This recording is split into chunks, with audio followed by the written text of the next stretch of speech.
forget you have it on, so you try to eat or drink something. We're live. Let's go. Babe, all right. All right. Hate tu washte mitakiapi. Ampetu de chante washte anape chusa pa. Cami Goldhammer makiapi. Damakota. Sisituan waphetuan hamacha. Hi, everyone. Good evening. I come to you with an open heart and hands, and I'm so happy to be here. My name is Cami Goldhammer. I am Sisseton Wahpeton, and I will be your mistress of ceremonies for this evening's event, 50 wonderful years at United Indians. We're really excited for you all to be here to reflect on the history of United Indians and celebrate all of the work that we've been doing over the last 51 years. And so with that, we are going to open up with Alice Olegario, our Kaya, with the home visiting program, and an elder to us all here at United Indians for our opening prayer. Alice. Thank you, Cami. Good evening, and thank you for joining us tonight. My name is Alice Olegario. I am Squamish and Nanaimo First Nations and Filipino. I am a Kaya for the Inamaka Family Program at United Indians. We thank you, Creator, for the blessings of this day. We thank you for the blessings of this place, the Coast Salish lands, for its great beauty, for the power and the splendor of the lands and the waters. We thank you especially for the people who live here, for our friends, our families, and our neighbors. We come before you today with our hearts full of love for our community, the neighborhoods which we live in, streets, the highways, the waters on which we work and recreate, the lands and the woods where we like to explore, find solace, and renew our spirits. Refresh our own spirits as with rain, awake our imagination as with thunder, pour out your healing medicines on our community, cleanse us as with smoke of the medicines that are sacred to the indigenous people on these Coast Salish lands, cedar, sage, sweetgrass, and tobacco. Inspire us and sustain us so that we consistently strive for everything that is true, everything that is honorable, everything that is pure, everything that is pleasing, everything that is commendable, for all the things excellent and worthy of your praise in your sight. We pray that peace be with our neighbors today, every day, and always, and with ourselves and with all those we love. Today, we wish to lift up our prayers to you for the people on these Coast Salish lands. As we begin our gathering, we would like to respectfully acknowledge that we gathered today on the ancestral lands of the Coast Salish people who have lived in the Salish Sea Basin and throughout the Pacific Northwest. We pay respect to the Coast Salish elders, past and present, and extend that respect to their descendants and to all Indigenous people. To acknowledge this land is to recognize its longer history and our place in that history. It is to recognize these lands and waters and their significance for the people who lived and continue to live in this region, whose practices and spiritualities were and are tied to the land and the water, and whose lives continue to enrich and develop in relationship to the land, waters, and other inhabitants today. Please join me in expressing our deepest respect and gratitude to the Coast Salish people for their enduring care and protection of our shared lands and waterways. Thank you. Thank you, Kaya Alice, for starting us off in a good way. All right. Next, I'm really excited to introduce our Executive Director, Mike Tooley. So many of you know him and respect his work that he's done throughout Indian country, but we're really lucky to have him here at United Indians as our Executive Director. So he's going to be doing a welcome and an introduction to United Indians for you all. Hi, Mike. Thank you, Cami, and nice words, Alice. Very honored to be here. First, I'd like to acknowledge the takeover artists such as Bernie and Randy, who's on this call with us. A lot of treasures, a lot of knowledge and history that's going to go a long ways in keeping our organization strong. I'd also like to acknowledge the four amigos, Bernie first and foremost. And I also like to call special attention to anyone else who was a part of that historic day 51 years ago. If it wasn't for these folks, we wouldn't be having this conversation and celebrating today. Many folks have sacrificed and played a strong part over the years, which are too many to name, but I still like to make sure they're acknowledged. I'd like to also ensure that anybody who's any board members that they're acknowledged. So please let us know if you're on this call. I want to make sure your name is called out. Also, I'd like to raise my hands to all the staff and volunteers who ensured that we kept our doors open, our programs running, our community connected in 2020. We asked, we listened, and we helped. Our programs, we gauged the early impact of the pandemic, which resulted in us pivoting a lot of our services. We were able to launch a childcare center, a food program, a traditional medicine program, and a weekly check-ins with over 150 families comprising of over 500 individuals. We estimate that we delivered over 8,000 food bags, which equated to over 32,500 servings. We transformed our preschool into a childcare center for essential workers, and we were also able to provide it back to a preschool along with a childcare, which is our present-day service. We also created a system to ensure that families received not only food supplies, but important messages on a regular basis to all our clients. We engaged our elders around traditional medicine, delivered teas, herbs, and methods of preparation to our families. We distributed grocery vouchers. We worked with other Native organizations to create public health announcements that spoke to our community. We launched a digital divide project by getting laptops to elders and veterans, along with digital navigation needs for our access to those in need. Within the next year, we are going to break ground on our long-awaited Northwest Native Canoe Carving Center, which is an over 20-year project in the waiting, and we're almost there, folks. And we're also teetering on launching a radio station here at Daybreak Star. We might have to make Randy Lewis our first DJ, who knows? We'll diversify and indigenize the airwaves. We have major investments to restore Daybreak Star to its original glory. And last, we faced the ambiguity, the uncertainty in 2021 with determination. We're going to serve to the greatest of our strengths, and we'll ensure that we're standing for the next time immemorial. Thank you and have a great, great evening.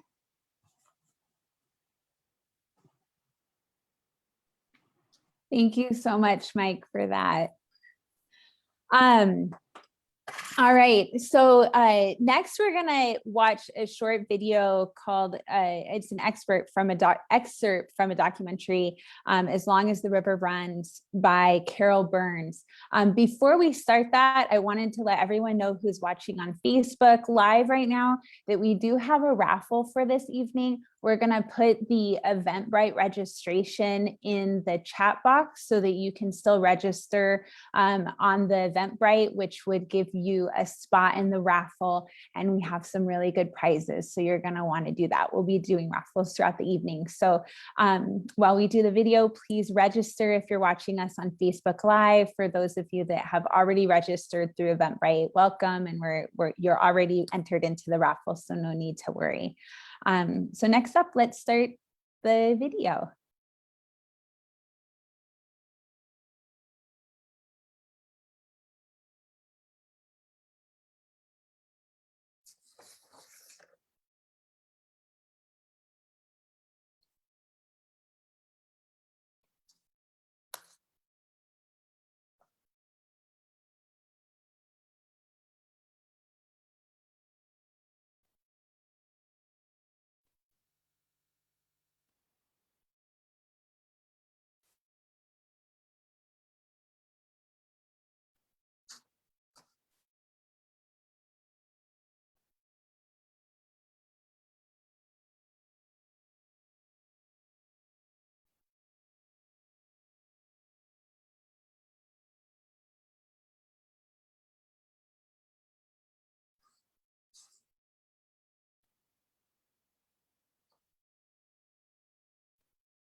There's no sound coming through. I know. Randy, maybe Randy can tell us what's going on.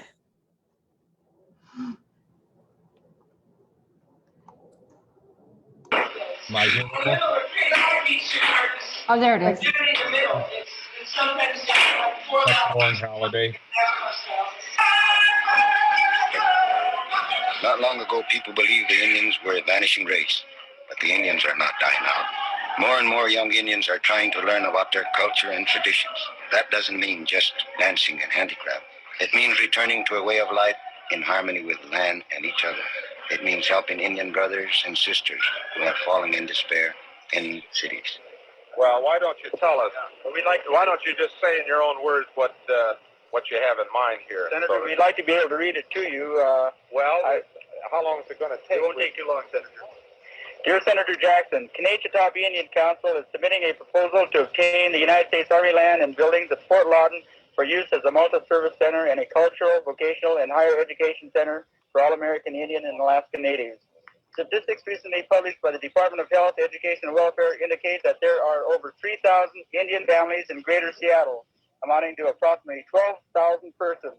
The vast majority are at or below a poverty level of $1,200 per year. The educational level is a 7th grade average. Basically, we propose to use the 16 immediately available buildings in the surrounding area to contain our existing services and provide adequate space to help Indians and Alaska Natives solve these problems.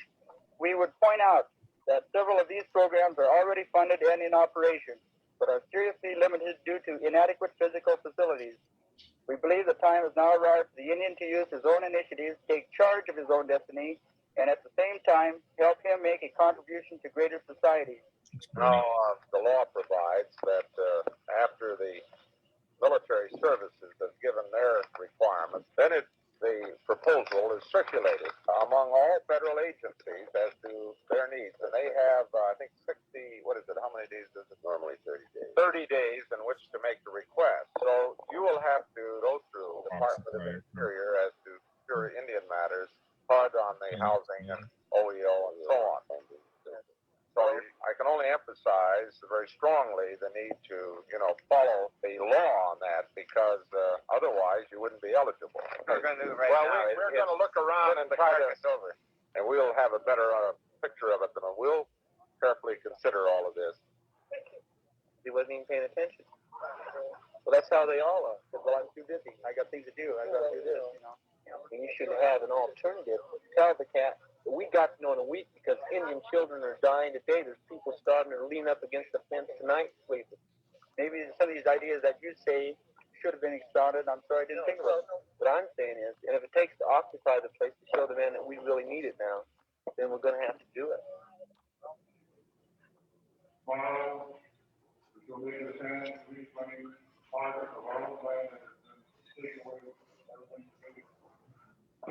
A war dance was held. The plan to occupy the surplus land at Fort Lawton was announced.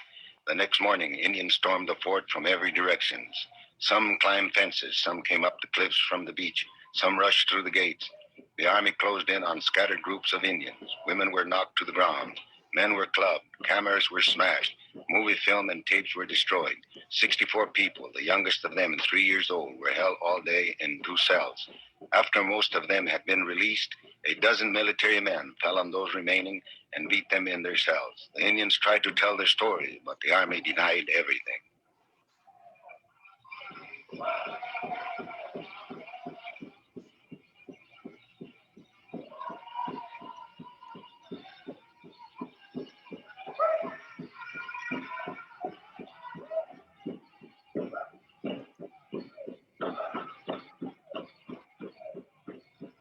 Next week, the Indians came again, this time in one group, silently climbing the cliffs in the dark of night, waiting just under the edge of the bluff until the first light of morning.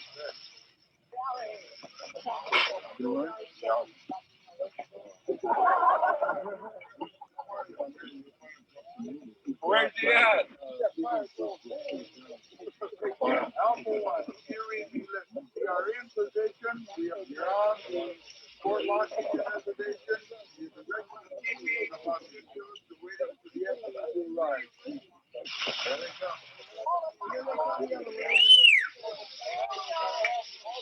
Got the council here, all council people over here. Hey, guys, now try to head anything off. I think we ought to send a couple, 3 people down here under flag of truce. Let them know that this is a peaceful, non-violent settlement. And we don't want to interfere in the military operation. Let's have a flag of truce. Who's got a handkerchief? I did. We don't put it on the register. No, you must have it. Yeah. He's going down the road.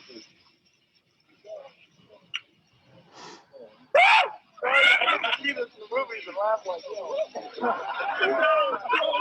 He said that, man, we can't stay here. We were informed that they had 35,000 troops at his disposal. And they will call them if necessary.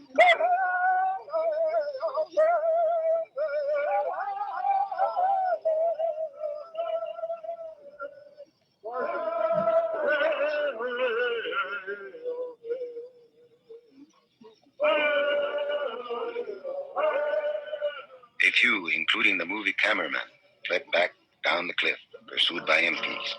The others waited, allowing themselves to be taken away without resisting. Federal trespassing charges were filed against them. The Indians were defeated once again by the U.S. Army.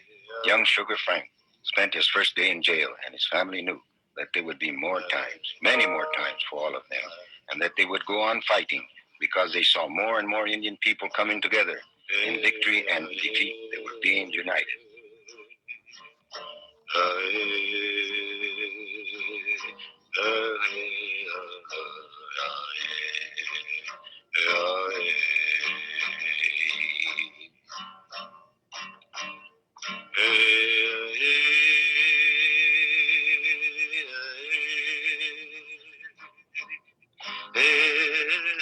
And then, the cruelest blow of all, for this family, which had suffered so much before. One day, Valerie Bridges came home, hot and tired from working in the strawberry fields. She went to bathe and swim in the Squally River. Much later, her family missed her and began to search. It may have been a sudden cramp. No one is sure, but they found her body at the bottom of the river. There's no goodbye. There is no goodbye.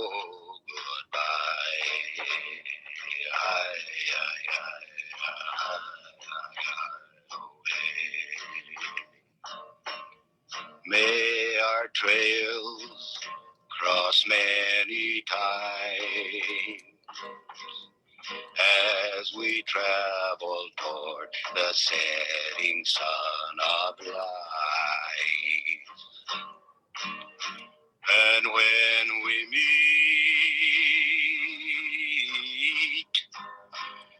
may they flow through my hand as I gently touch your arm.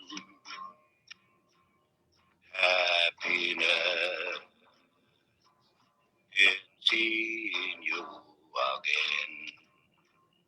Soon people began to arrive. Indians from Canada, Oregon, Idaho. Indians from Alcatraz, many relatives, and many people who knew her in the struggle for Indian rights. Indians came together from all over the West because they had always come together at times of need and sorrow. We returned Valerie's body to the earth, and then we shared a feast in her honor to remind ourselves that we would be together again. And in their suffering, the family at Frank's Landing was reminded that the Indian people still had a strength and unity unlike anything the white man had. They vowed to continue in the struggle to which Valerie had given all of her short life.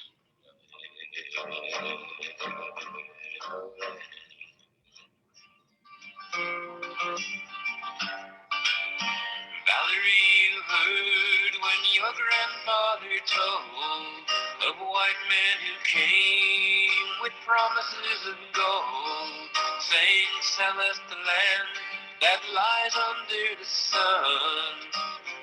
You'll live free as long as the rivers run, as long as the rivers run.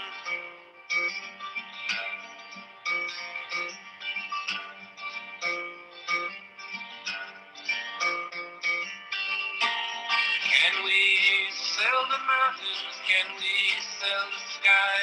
Can we sell the graves where our fathers lie? Can we sell our mothers? Sell the earth, sell the sea? Just let us live by the river and fish and be free. Indian people everywhere are beginning to look back for the strength and wisdom that was theirs long before the white man came with his promises. From many tribes and nations, people are traveling around the country, sharing knowledge of their Indian teachings and news of their struggle for Indian rights. Some of the people who came to Frank's Landing stayed to help. Everybody decided to join in a united stand on the Puyallup River.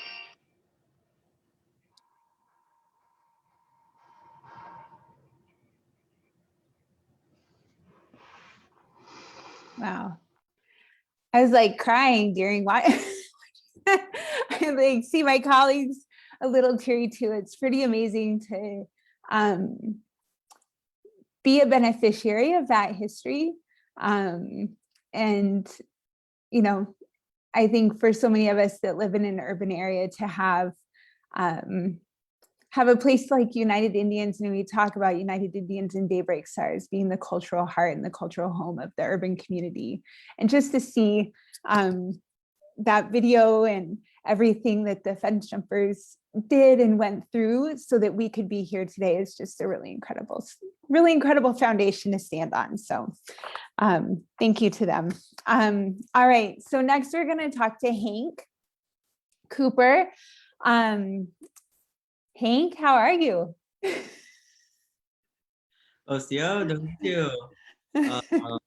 Hank Cooper, Dagwado, Skytook, Oklahoma, Degega, Galialeiga, Gohiga. Hello, how are you? I am good, I'm Osta.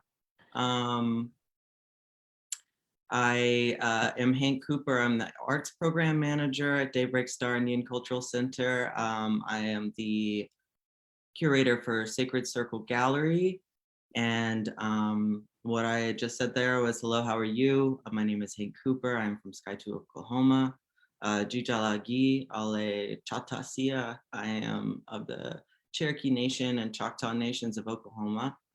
And I am very blessed to be here amongst my colleagues to celebrate this really special day.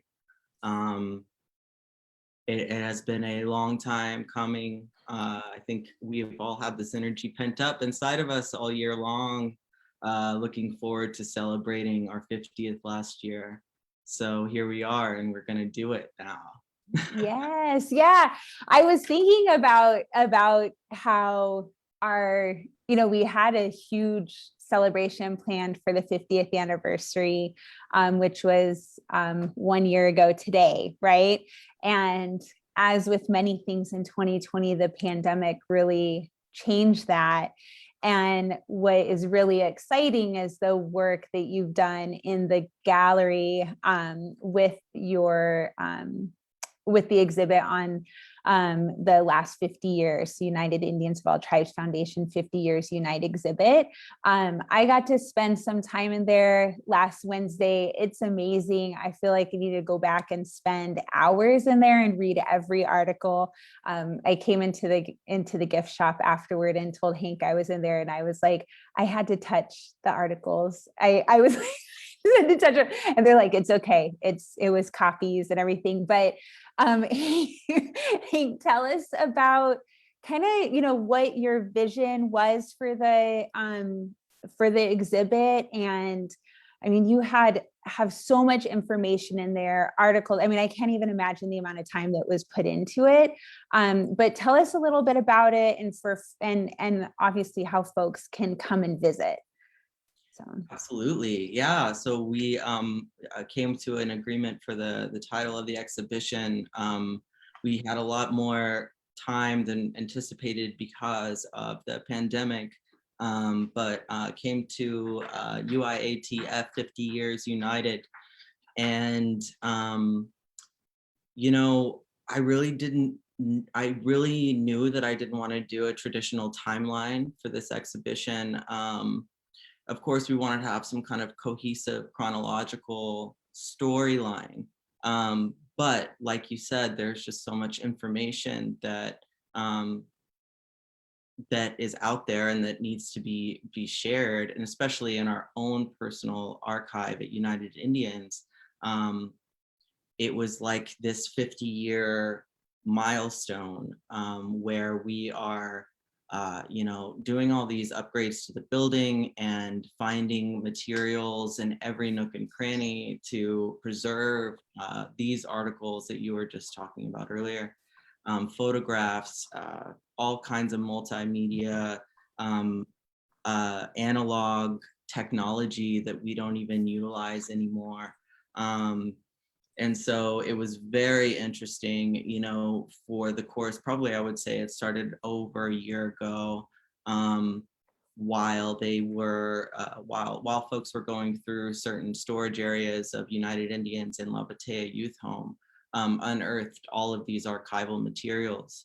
And, that's whenever we kind of picked up that cue to try to access funding to begin an archive that will eventually become accessible to the community to be able to conduct their research and to, research artwork, visiting artists, video footage, 35mm slide film. So it's a huge undertaking that we're just scratching the surface of, but I'm very grateful that we have been able to preserve what we have found thus far. And so I guess I will give you a few screenshots of what the gallery looks like now. Right here, like I was saying, I didn't really want to do a traditional like chronological storyline. However, we went about it in such a way by starting. It was really difficult to figure out where to really start our timeline with this exhibition. And I figured that for now, because we are also working on another permanent exhibition piece that is going to be a timeline of United Indians history and legacy, that it was really important to highlight the late 60s at Frank's Landing and Billy Frank Jr. Because that's whenever the civil unrest and demands from the urban Native community became most prevalent, was during those fish wars. And so we started with fish wars and then have our giant banner of Bernie making the speech that we all just witnessed just then. And if you see in this photo right here that there's a bulletin board that has a red background, and I wanted to highlight, what all was happening at Fort Lawton shortly after the fish wars.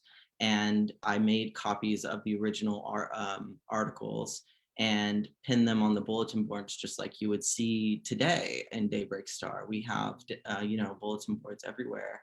And that's how people, get their firsthand information, and did back in that day too, whenever we didn't have social media or able to stream things live like we do right now. And I felt like it was very important to have the AIM flag hanging in this corner above the small model of Daybreak Star that is on the table. And then underneath that model is a blanket that was dedicated to Bernie White Bear. And on that table talks about, it talks about the takeover. It also talks about the conception of the building and the architecture. It has floor plans and original plans that not everybody has been able to see, maybe like some first and second drafts that we have framed there. And on top of that model, we also have the origin of Daybreak Star's name, which is coming from the Black Elk Speaks book. And it is a prophecy from that leader and that healer. And so we have an old copy of the book there underneath the vitrine. And on the right there, you see that shovel. It was actually the groundbreaking shovel of Daybreak Star. And so I believe that went underway in 1972 or 1973. And so, you know, going throughout the gallery, I wanted to lend kind of a 70s vibe as we're going through, and kind of pick up on what the building felt like maybe a little bit back in the day, with some groovy vinyl decals on the wall, the little orange design that you see coming around. I wanted to really highlight those big banners and really make you kind of feel like that you were amongst those protesters that were demanding for our needs to be met at the time. And there's a blank space right there on the wall that hopefully we'll have filled with a ledger piece that is being commissioned especially for us by Robert Upham. Is actually taking one of the original blueprint maps and doing a ledger piece over the top of it, but we're still accumulating original board member names. And he also wants to have each staff member's name written across that ledger piece. And if we move forward throughout the exhibition, there is a very prominent wall, which would be this one right here, that has almost every single powwow poster for over the last 30 years. I think we're just short 2 or 3, but I thought it would be really powerful to have as many powwow posters to illustrate the artists that have contributed to this very important celebration that is globally recognized. We have people from Germany that come through, and they look forward to it every year. And so honestly, it was very, very, very hard for us to go through 2020 without celebrating our Seafair Powwow. And so to have all of these artworks out on display in kind of a salon style and all over the walls, and having that drum right in the center there, a couple, you know, feet below that are going to be some highlights about how the drum brought activists together, how the drum brings our community together. And so also highlighting, of course, Jane Fonda's presence and other celebrities that have come and to that movement and brought the media to the demonstration and brought it to the knowledge of the larger community and the rest of the country. I think a lot of people know a lot about Alcatraz and what happened there and how it was led through AIM. But AIM came through right after Alcatraz to help in this movement. And it was just a very collective movement amongst not only Barney Whitebear, but the other 3 leaders that made up the Gang of 4, Larry Gossett, Robertos, Maestas, and Larry Gossett, and the 4 amigos, as some people would call them. But yes, the Seafair Powwow got to be able to take up that big space on the wall. And if we keep going through the gallery, as I had mentioned before, a lot of analog media that I have come across and unearthing some of this archival material, and had to revive some of these slides because these photographs are incredible. And so I invite the viewer to take the remote in their hand and to go through a curated, I think there's 200 slides maybe in that carousel, but that they can go through and witness a curated display that goes by theme of the gallery, which is talking about activism, it's talking about the building, it talks about powwow and community. And then on this right wall that we just kind of barely get a glance of right there, goes into talking about our programming. And at the end, we have reenactment photos of our preschool kids of the larger banners that the black and white banners on the walls that the preschool teachers participated with the cohort of preschoolers and reenacted these amazing reenactments of photos that we'll hear from Randy later, but there's a reenactment photo of Randy himself with one of the kids, and it's just incredible. And I also want to, and so on that ending of the exhibition is the reenactments of the preschoolers, so that we can leave on a high note and thinking about that next generation and instilling activism and the legacy of Indigenous resistance in our young ones. And I also highlight like a very small parallel that, large parallel that that I came across while doing research for this exhibition. And that was whenever I flipped one of our articles to the back side, I found a picture of Professor Angela Davis and a really cool quote under that. And it was just quite obvious to me how I needed to highlight the parallels between the Black Lives Movement that has been very active in the last year or so to the American Indian movement and our rights for land and our rights for civil rights, and how we are in solidarity together through that. So yeah, it was one of my favorite projects that I've been able to participate in the Sacred Circle Gallery. I really want people to come and check it out. I anticipate it evolving a little bit as I am going through the archive and making it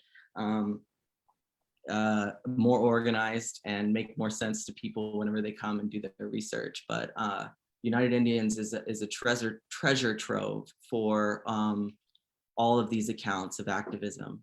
And the gallery is open from Wednesday to Sunday, 10 a.m. to 4 p.m. Awesome. Oh my gosh. Thank you so much, Hank. It's an amazing job, and we're so grateful for you, and I'm so proud of the work you've done. And I think that everyone in Seattle at the very least should come and check out this exhibit. This is your history as well, right? And it's really important to know this. So thank you, Hank, for your work.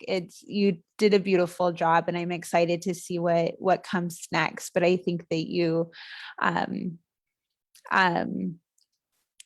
again, really honored those that jumped the fence and, whose shoulders we stand on in a really good way. And I think they'd all be really proud of you and grateful for that work. So good job.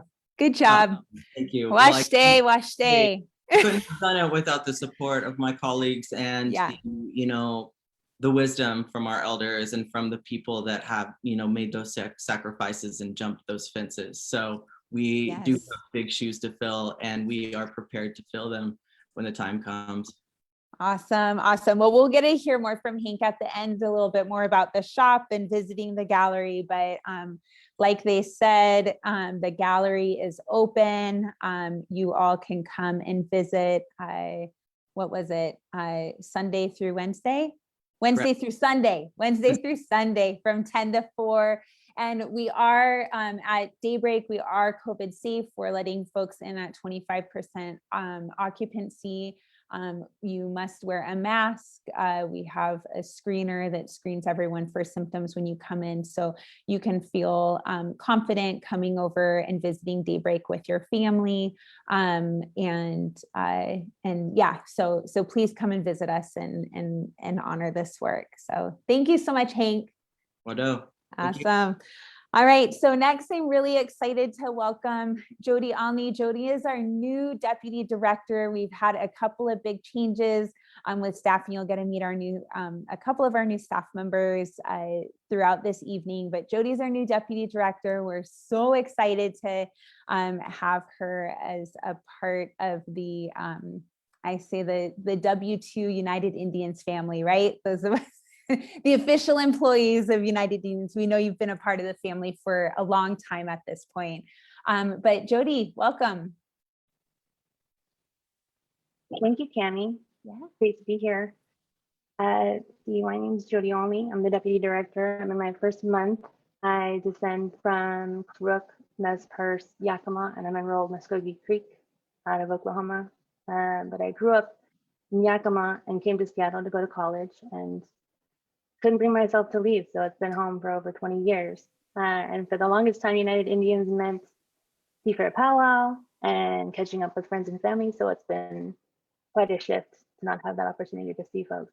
And I'm so grateful to the program managers and staff for your expertise and patience in helping me wrap my mind around the huge scope of work that actually happens behind the scenes that isn't always apparent, you know, when you come to powwow or the gala. But it's inspiring, and I'm just so grateful to all of you for making it work through COVID and making sure the community still gets support.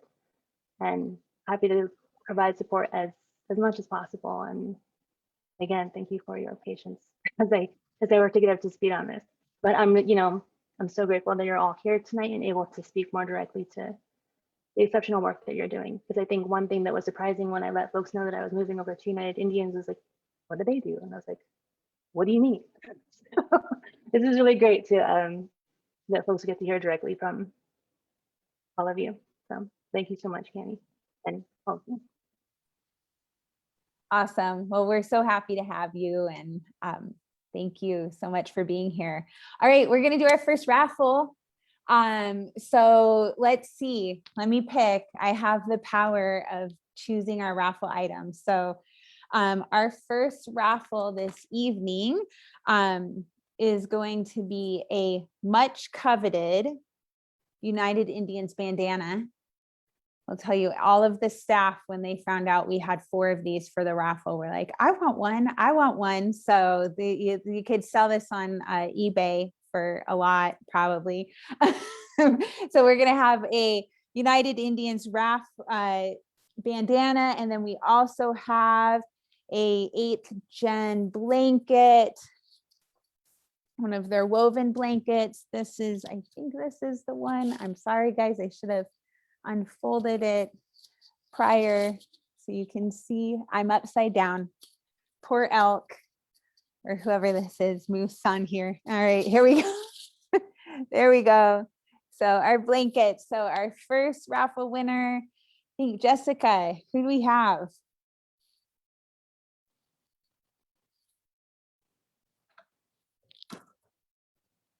There we go.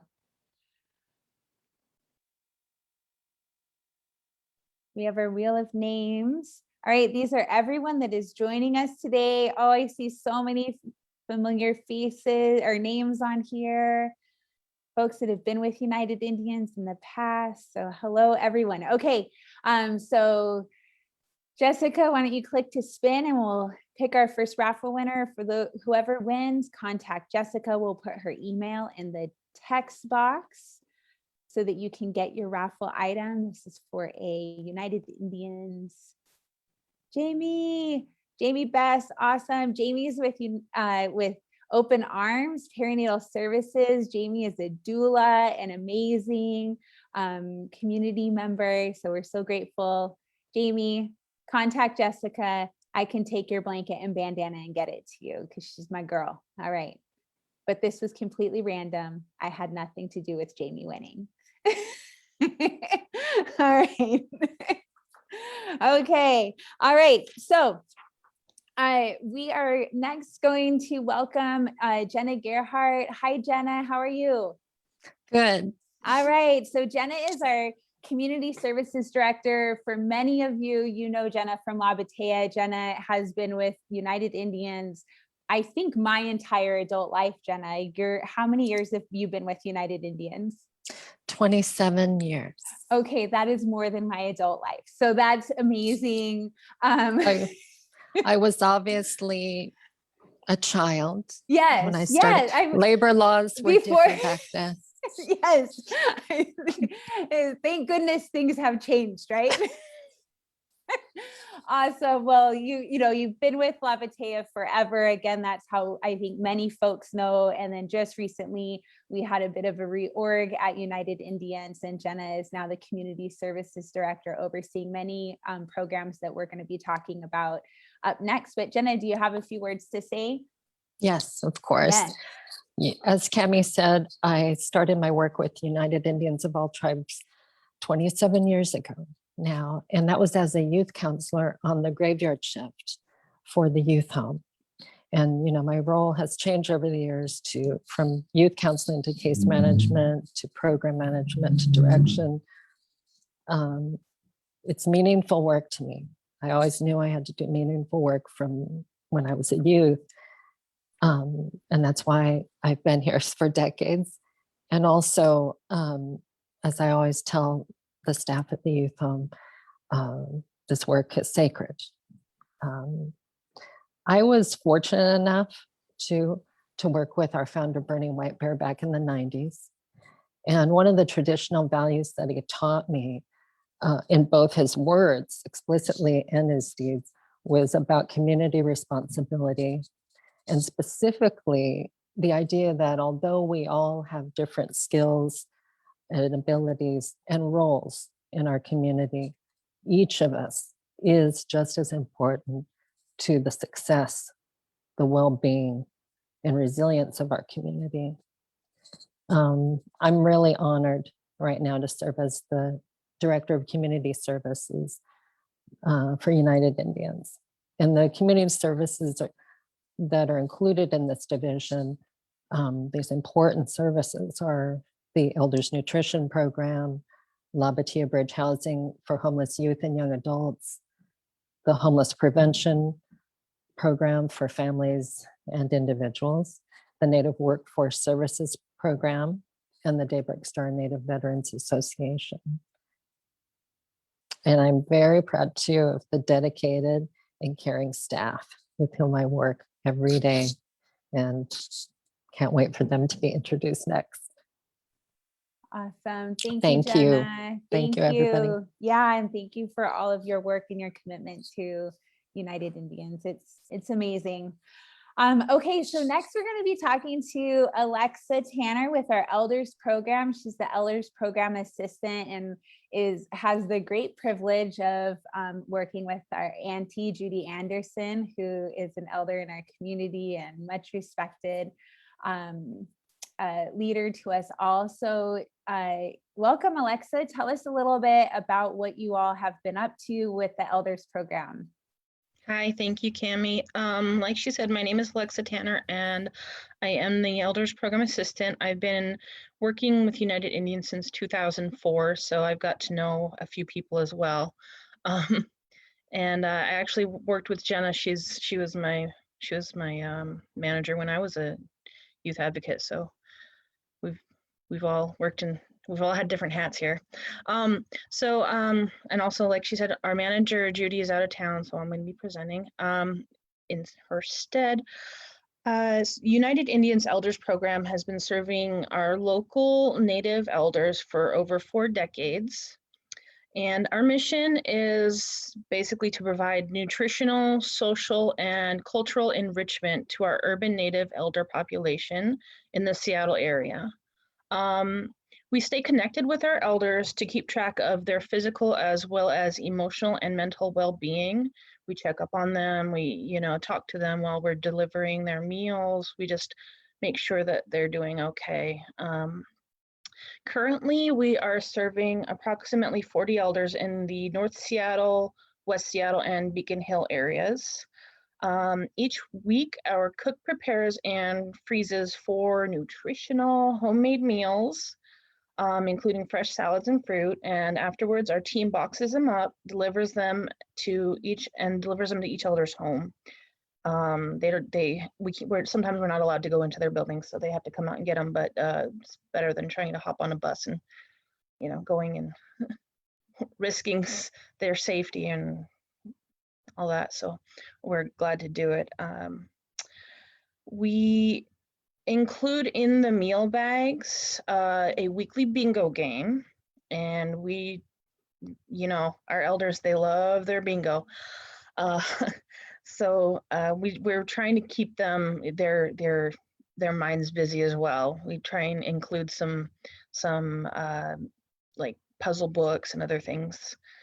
We hand out flyers for safety and health, like exercises and stuff. And then we also try to send out fun activities such as like leather keychain making kits or sun catchers from recycled CDs and stuff like that. And then we also provide food bank deliveries courtesy of the PCC Market in Ballard. Our team and volunteers go to PCC and collect the donations. Then we bring it back to the youth home, sort out the groceries into individual bags, and then we go and deliver them to our elders' homes as well. Because, you know, some of them really like to still cook for themselves or prepare their own little snacks or whatever that helps them stay independent and healthy.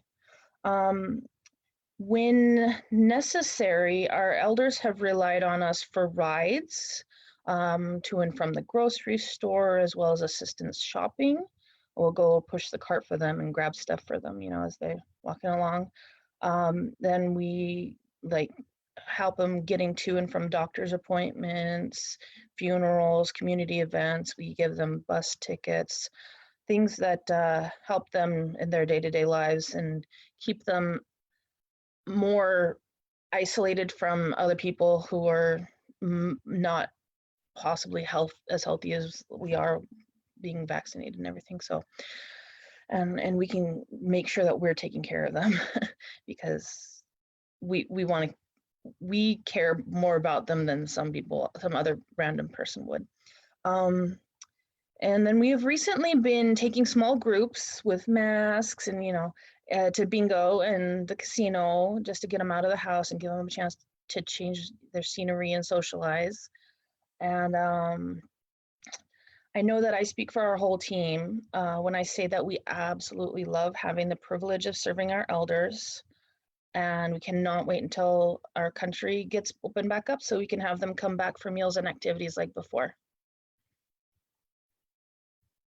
Thank you. Awesome. Thank you so much, Alexa. I'm super excited to hear that we can go play bingo. I had no idea. I don't know if anyone else is feeling happy about that. But I see a field trip that I'm going to be planning in the future. All right. Thank you so much, Alexa. And thank you to Auntie Judy for all of her work that she does for our elders program as well. So awesome. Okay.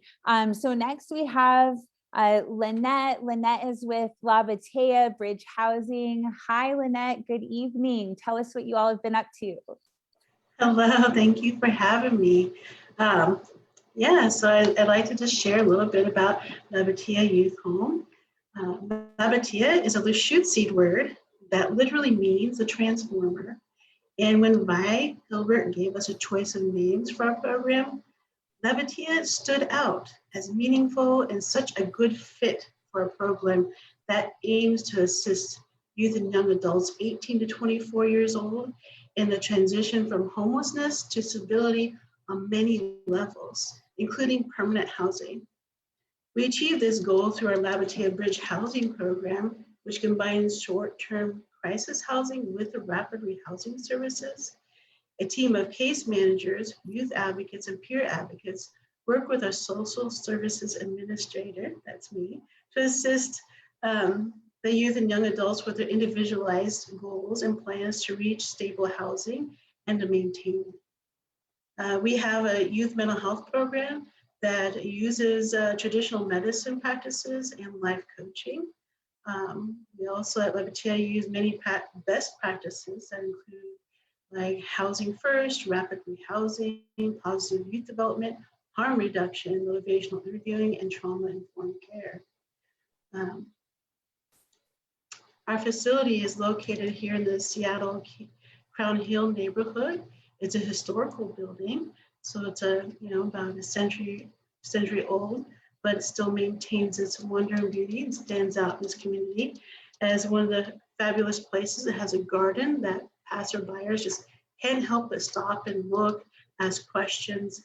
And we provide a lot of meals for ourselves, our elders, from that garden, some herbs and some berries as well.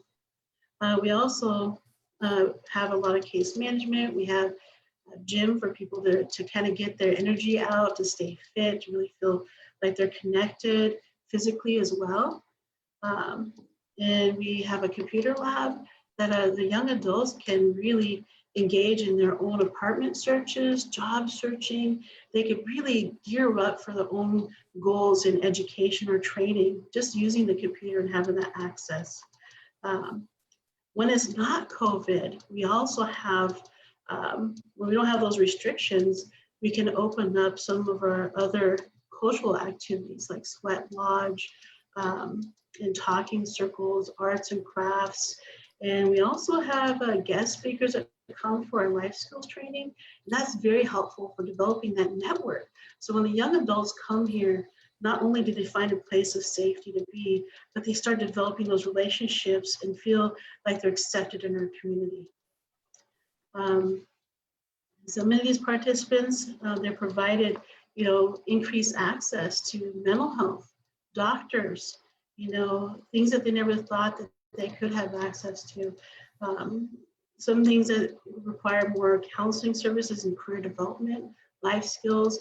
It's not too far to reach that. Maybe somebody's come here that hasn't really had a bank account, or how do you even write a check? So life skills come from that, from knowing how to prepare food, how to store it once they get in the apartment. There are people who never have experienced that. How do you have a conversation with a boss, about your wages, or how do you perform a job interview? So we have young adults who have come with very different levels of skills, and it's really our staff who kind of put themselves in their shoes and connect them to their experience and knowledge. And so we have a lot of over 100 years, maybe 200 years of experience combined with staff who really are ready to stand up and advocate for every young adult that comes to our doors, and be their hero. Be there and say, hey, we know you come from someplace, and we're just going to see where you're moving forward. We do get a lot of referrals from King County. We use a coordinated entry for all for some referrals, but we also have people in our community, our elders, people by word of mouth, who say, hey, I know this person, can you get them connected to services? So we're just ready. We're open. We want to have people come in. We do serve the literally homeless young adults between 18 and 24 who are in King County. Homeless means that they're either on the street, in a car, maybe in a shelter for emergency services. We also serve people who are fleeing from domestic violence. They really need a place to go. So I just encourage people to give us a shout out. Most of our referrals come from people who are familiar, and you can get a hold of us by our the United Indians of All Foundation's website, or you can just give us a call, leave a message at 206-781-8303. We really look forward to being there. Thank you so much. Awesome. Thank you, Lynette. Thank you so much. And I just love, when I was a baby social worker back in the early 2000s, La Batea was a group home for foster kids.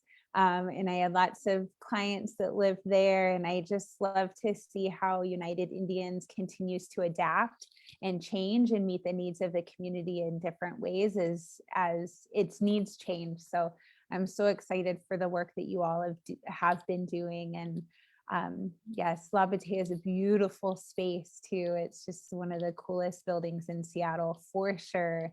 So if you get a chance, definitely walk by. So thank you, Lynette, so much for that update. We really appreciate it. So, all right. So next we're gonna talk to Toy Rodriguez. Toy is the program manager for our homelessness prevention program. Toy, I know you've been busy. So what have you been up to this 2020? Hi, Cami. Thank you. My name is Toy Rodriguez. I'm the program manager for our homelessness prevention program here at Daybreak Star. I'm going to give you a little history first, and then I'll summarize what we've been doing.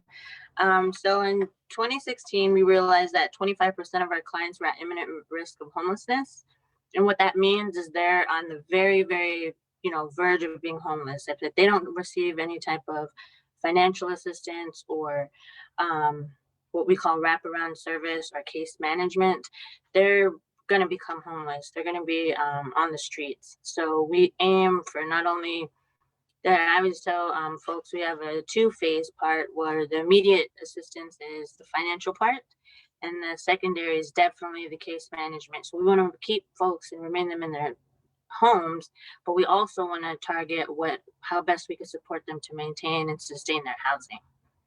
So with that being said, so the precariousness of some lives is a direct result of hundreds of years of discriminatory government policies and decades of our growing gentrification.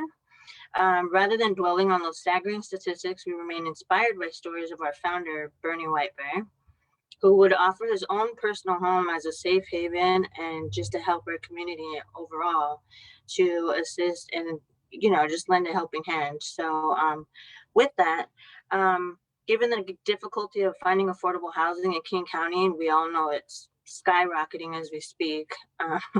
We formalized our efforts into a homeless prevention program where we provide financial assistance again and the wraparound services to help families. Our services have grown since we established the actual program in 2017. The economic effort of the pandemic is also, you can imagine, it's heightened our efforts, and it raised the stakes to many of our families. During the last year, we were glad to offer food bags, traditional medicine, grocery vouchers to our families, and some of their other immediate needs. It is our goal in 2021 to really focus on serving more families who were affected by the lifting of the eviction process, or the moratorium, which is also known as the governor has issued notice that folks can't be evicted officially because of the pandemic. So we've been working with folks, but likely it's going to lift soon. With that being said, in summary, we have what we do is we offer financial assistance for rental assistance, utility assistance, possible move-in costs, deposits. There's a variance in ways that we can offer and provide the financial part. But again, the most important part is where we establish a relationship and a rapport with our community, our families, to really make sure that they're comfortable, they're confident, they're empowered, they're part of our community, to move forward, to sustain their home, and that doesn't always mean money, as much as people want to believe in that essence. There's really a lot of other factors that are involved in that. So our case managers really focus on, on a case-by-case basis on where we can best support them. And that can include other organizations, other agencies, even just an ear to talk to. Sometimes some folks are, especially now during the pandemic, we're dealing with, as everybody's affected, but we're dealing with folks that are, dealing with depression, anxiety, loneliness. So just a phone call, if it takes 10 minutes, 20 minutes, 30 minutes, however long, there's no time limit. So we're really focused on just helping our community in that way. We serve all folks in King County that are families with children or young adults under the age of 24. And we offer, the great part of that is we offer services, I guess we're mobile. So we're located at Daybreak Star, which is in Magnolia Discovery Park. A lot of people don't even know where we're located, and it's sometimes a difficulty for just transportation in general. So we have the our luxury of coming to you, and we practice safe COVID distancing, but we're here to help. So feel free to reach out. You can reach us at area code 206-829-2247. That's our main hotline. Or you can shoot us an email at HPP, and that just stands for Homelessness Prevention Program at unitedindians.org. And somebody will get back to you. Thank you. Awesome. Thank you, Toy, and for all the work that you're doing to protect our houseless community or at risk for homelessness community members. So thank you so much. Awesome. Okay. For those of you that are just joining on Facebook Live, welcome to 50 wonderful years at United Indians, a reflection on the past, present, and future of United Indians of all tribes. We are talking about our programs here at United Indians right now. We also have raffles throughout the evening. Our next raffle is in a couple of minutes. So if you're just joining us, You can register still through Eventbrite to be added to the raffle drawing. So that'll be coming up in a few minutes. So stick with us. We are a little over halfway through with our programming. So there's still a lot to learn, a lot to do. Okay, next we're going to be talking to Yolanda Spencer. Yolanda runs our Native Workforce Services program. Hi, Yolanda. Hi, Cami. Hi. Everyone. Tell us what you've been up to. I've been up to quite a bit since I've been here with United Indians. I'm so happy that we're doing this.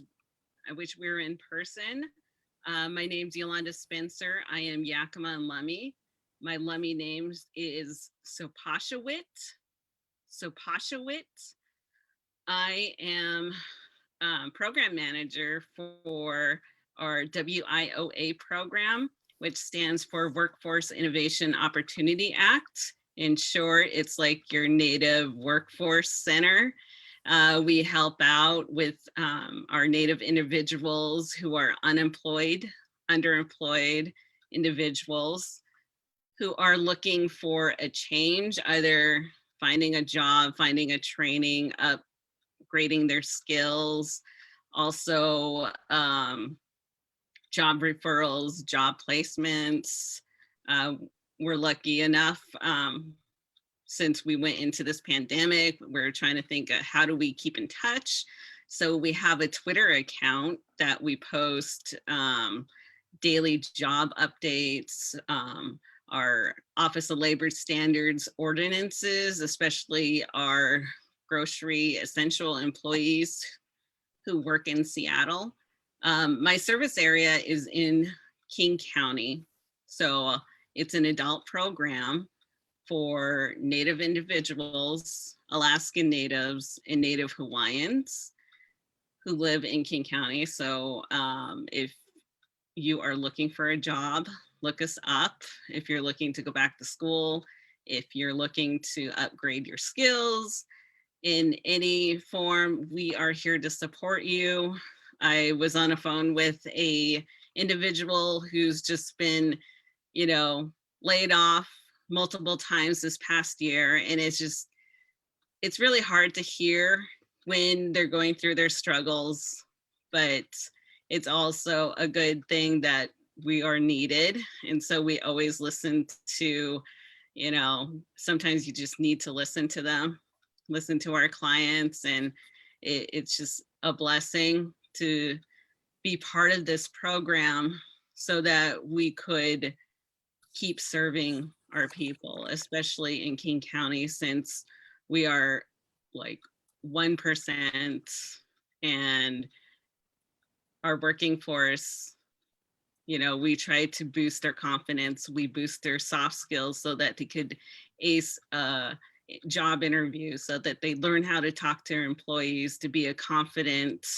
person so that they can be hired. Because most of the time I see a lot of people not confident when they go in, and it's also a good thing when they get hired and they're excited to tell you. And also, we don't always just serve our workers, we serve ones who are going into school. So, we boost their confidence to get their GED, to move on to their associates and their, undergrad. And this past year, I've had at least 3 people graduate with their bachelor's, and they're so happy. So that encourages us so much that, me and Christian, there's 2 of us in the program that we, we're always dedicated. We, there's so much to say. I could brag so much about any of my clients that have done so much, and they make me so proud because without them, I don't know.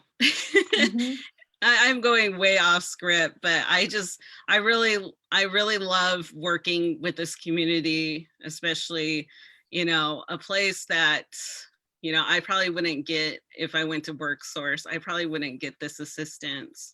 So I'm very proud that, Department of Labor has funded us for 9 years, and the confidence of keeping this program going is just, it showcases that there is a need across not only native land, but within our urban area, such as Seattle.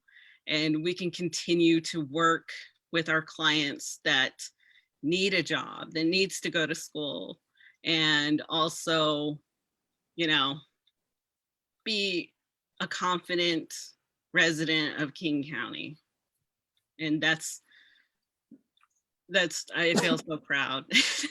And our next person, I know I'm not introducing her, but I'm also administered the Office of Labor Standards, and she'll go into that, but I'm just really grateful for United Indians and everybody that I work with, our leaders before, Bernie White Bear, everyone who fought for our organization to keep going. It's truly amazing that we are here 51 years.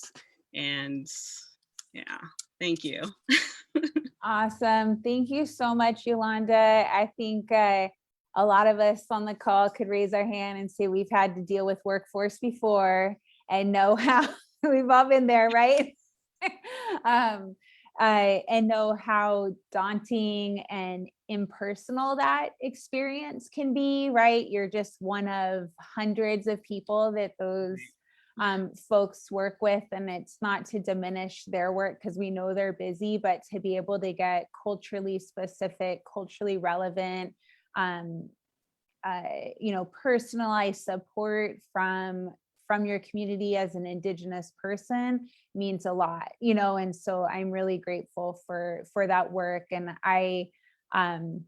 we're lucky, I'm lucky to get to share an office space with Yolanda and Charlene and Christian, and I've just been learning more and more about their work, especially the support you give to folks that are navigating the higher ed, technical college, community college, four-year university process. We know that can be really hard as first-gen college students. We have a pandemic, there's a lot going on. And so the support you give there, I think, is really exciting and could be really beneficial to a lot of our community members too. So you guys are awesome. Thank you.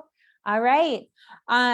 Okay, folks, you still have time to join our next raffle. It's coming up and it's a good one. More bandanas. All right. So Charlene Wong, just down the hall from me right now. Hey, Charlene. Charlene runs our Office of Labor Standards, our OLS program. Why don't you tell us what you've been up to, Charlene? Oh, thank you, Cami. Yes, I am the Office of Labor Standards Salary Specialist here at United Indians of All Tribes. Currently, I help educate and inform Seattle workers about their worker rights that they might not even be aware of. Now, I do this work because it helps me give back to the community that has given me lessons that I didn't even know that I needed. So right now, there's currently 16 ordinances in effect right now. And it's my job to break down those complex ordinances so that workers understand what the minimum wage means, for example. I also help workers understand their paychecks so they don't become a victim of wage theft. So these ordinances come from actual worker issues and concerns in the workplace. So wage thefts and minimum wage are some of the past ordinances that I've offered trainings for. So on that note, I have an upcoming training session on March 24th, 2021 from 5 p.m. to 6 p.m. This training session's about fair chance employment and paid sick and safe time, and it's going to be through Zoom. And that means get out your laptops and computers and become aware about the rights you have as a Seattle worker. I'll go ahead and type that Zoom information in the chat for anyone that's interested, and I hope to see you there. Awesome. Thank you, Charlene. And I think this is I think workers' rights is important at all times, but especially now during the pandemic, we're seeing how different workers are being neglected, unfairly treated, all of it's going on, not proper PPE, things like that. So I think the work that you're doing is really awesome. So yes, folks, sign up, know your rights. It's important. important there. Okay, thank you, Charlene. All right, and next is Emily. Emily is with our Daybreak Star Native Veterans Association, which is a new program at United Indians. It's run by Rich, who is unable to be here tonight, but welcome, Emily. How are you? Hi, I'm great. Yeah, Hi. it's nice to meet some of you for the first time. My name is Emily. I had the wonderful benefit of going to preschool at Daybreak Star, so I'm excited to now be the program coordinator for United Indians of All Tribes Foundation's Veteran Service Program, otherwise known as the Daybreak Star Native Veterans Association.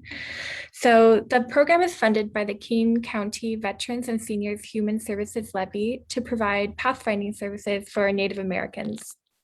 So this involves connecting veterans to services and resources for housing, mental health, job assistance, and healthcare, along with other services that fit the needs of that specific client that they may have. So in order to best serve our veteran population, we work to build connections with organizations who have similar aims and or serve a similar population. So our target community is Native American and Alaska Native veterans residing in King County, mainly low income and homeless veterans, as well as those afflicted with PTSD, substance abuse, and joblessness. Although this specific population is our focus, we value our ability to serve all veterans, Native American veterans in the King County area. So to be eligible, a veteran must self-identify as being American Indian or Alaska Native and reside in King County. Although we don't hold physical drop-in hours, if a veteran comes in person and resides outside of King County, we've tried our best to serve them as well. So when restrictions are lifted, we hope to have veteran honoring events, specifically around Memorial and Veterans Day. Our program has already held 2 drive-through events to provide veterans with PPE supplies. And if veterans need PPE, they should reach out to us. We have a limited stock, so it's a first come, first served basis. So along with masks and hand sanitizer, we have cold weather clothing and tents for those veterans on the street. To acquire these, veterans will need to set up an intake process with us and can contact the program coordinator, me, or the manager, Rich Summers, to do so. For veterans with limited transportation resources, we can help set up a socially distanced meeting for intake and intakes and drive to them. So our contact information, the office number is 206-829-2223. And Rich's email is rsummers@unitedindians.org. And my email is elott@unitedindians.org.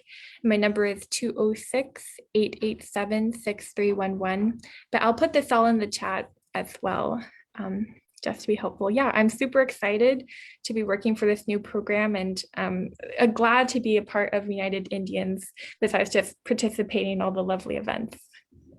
Awesome. Thank you, Emily, so much. And thank you all for you and Rich and Olivia have been doing for our veterans. And we're so excited to see your continued work in supporting some of our most valuable community members. So awesome. Okay, it's raffle time. Let's bring up our wheel and names. Here we go. So this next raffle is a good one. So we have a pair of quilled earrings. They are donated to us by Will Knapp, I'm going to do what they do on like the makeup YouTube videos. Look, and then here's our earrings. There we go. They're awesome. So Will donated these to us with our fatherhood program. You're going to hear from Will soon. We have another bandana, as well as a t-shirt, made by Tommy Segundo. So here we go. All right, Jessica, let's bring up our wheel of names.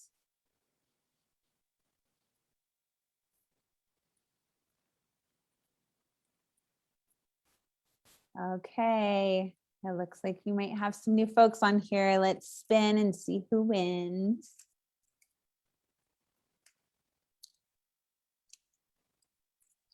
Stacy Silver, congratulations. Stacy, go ahead and email Jessica. Jessica, why don't you put your email in the chat again so so she knows how to contact you. Awesome, congratulations. We also want to take a minute to give a shout out to Jackie Swanson. Jackie is a past board member for United Indians of All Tribes and is joining us right now. So thank you, Jackie, for your support. Thank you for being here and for your role that you've played in United Indians. So welcome, welcome. Okay, so next I'm really excited to welcome Cynthia Savini. Cynthia is another new employee at United Indians. She is the Family Services Director overseeing the next chunk of programs that we're going to be talking about. So welcome, Cynthia. How are you? Hi, I'm great, Kemi. Thank you so much. You're doing a great job of being our MC tonight. It's awesome to see what everybody is doing across our foundation. Haslahel, Cynthia Savini Tietsta, Kudicha Akchad, Yafti Squalam, Yafti Quilyu. Good day. My name is Cynthia Savini. I am Makah, Jamestown, Squalam, and Quileute. My grandmother is Pearl Kalapa Warren of the Makah and Quileute tribes. She was one of the founding members of the Women's Indian Service League in Seattle, Washington, which then became the Seattle Indian Club. I'm very honored and humbled to be a part of this organization and to be able to do my part to carry on some of the work that my grandmother began in 1958 in the basement of a church. From these humble beginnings, we were able to create what is now Daybreak Star and United Indians of All Tribes Foundation. And so I am very, very humbled and honored to be joining in this work. The services that are provided to all of our Indigenous relatives in the greater Seattle area impact prenatal through preschool and their families. Through generous grant opportunities and the dedicated work of our staff, we are helping children and families to be empowered to raise their children in urban settings with our Indigenous wisdom. And I look forward to serving you and all of the work that is being done to move us toward a more Indigenous-centered Seattle. So I'm just going to pass it off to our program managers. I thank you so much for being such a welcoming group of people and for doing your best to try to get me up to speed with Jody so we can do our best to help out with all of the great work that you people are doing. Click, click, oh. Thank you, Cynthia, so much.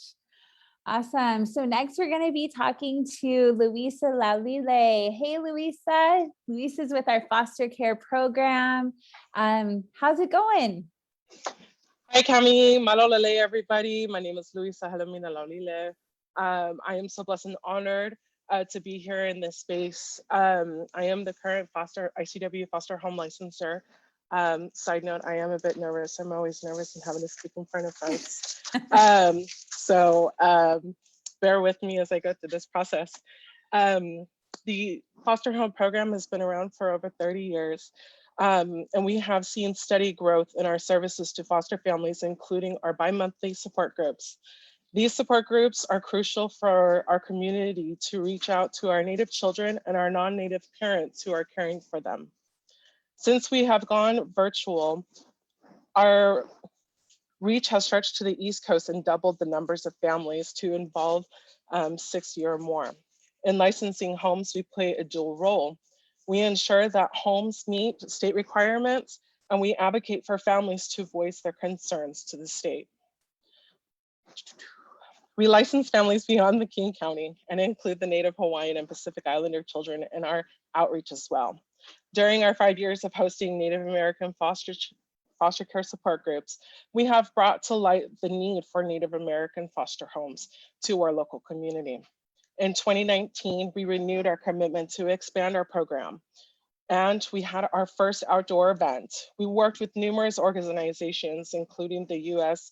Forest Service, Seattle Public Schools, Cowlitz Tribal Health, and Indigenous Roots to launch our snowshoe hike in Snoqualmie. That event had attended by 10 families and even included a 3-generational home. It was the first time that the Forest Services had ever partnered with a Native organization. Given the focus on remote learning during the pandemic, this last fall, we provided school supplies, backpacks, and culturally relevant books to over 40 children. We honored their caregivers as we would honor those in our community by wrapping them in a blanket. We are also poised to launch our Canoe Journey program in partnership with the Quinault tribe with a visit to the tribal lands.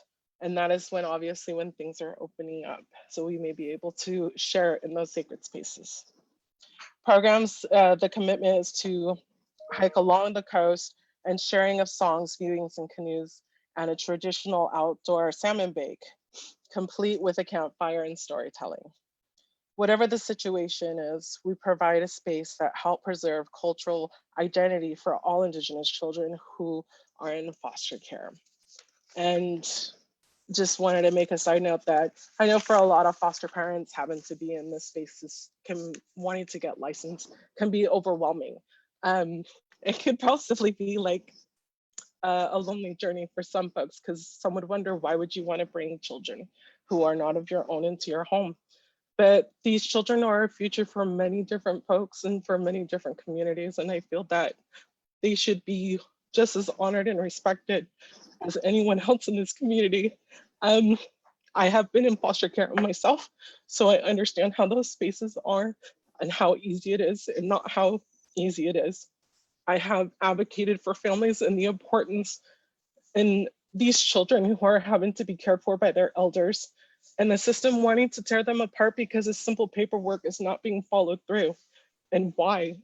Just because it's a paperwork.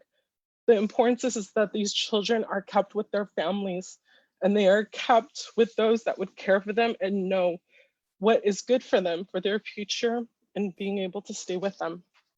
So it can be hard and emotional, hence why I'm cracking. But in those areas, I hope that if you are looking for something like this, to be able to share your home and being able to share the love with these kids, I will share my contact information. We are currently working on building also a wraparound service to be able to support even our children that are going within the extended foster care program. Some of these kids are placed with elders, but there's not also a guarantee that our elders are going to be there for them. So how can we be able to help support them in these spaces? And that is like something as simple as, you know, maybe their education, or just being able to connect with other programs for them to be able to see how important it is for them to thrive in these spaces. So looking forward to the work, and as I continue to be here, and I support everyone that's here, and I thank you for everyone that supports me and Phaedra as we equally support our families in so many ways. And that will be it for me to be able to share, but I will put my contact info in the chat box. Thank you, Louisa. Thank you so much. Thank you for all the work that you do and the heart that you put into it. You know, I know we have a lot of folks watching right now. At least one of you can be a foster parent, right? So please, your home is good enough. Your home is worthy to take in these kids, and our foster home, our foster care licensing program is here to help you to do that and navigate that system, again, in a culturally relevant and culturally specific way that honors who you are and the kids that would come into your home. So thank you so much, Louisa. Awesome. Okay, so next we have Katie Stover and Juliana Bourget. They are with our Ina Macha program, our home visiting program. Hi, Juliana and Katie. Hi, Cami. Awesome. Tell us what you guys have been up to and a little bit about Ina Macha. Okay, it's impressive that you can say it in the proper way. I can't do that, everyone.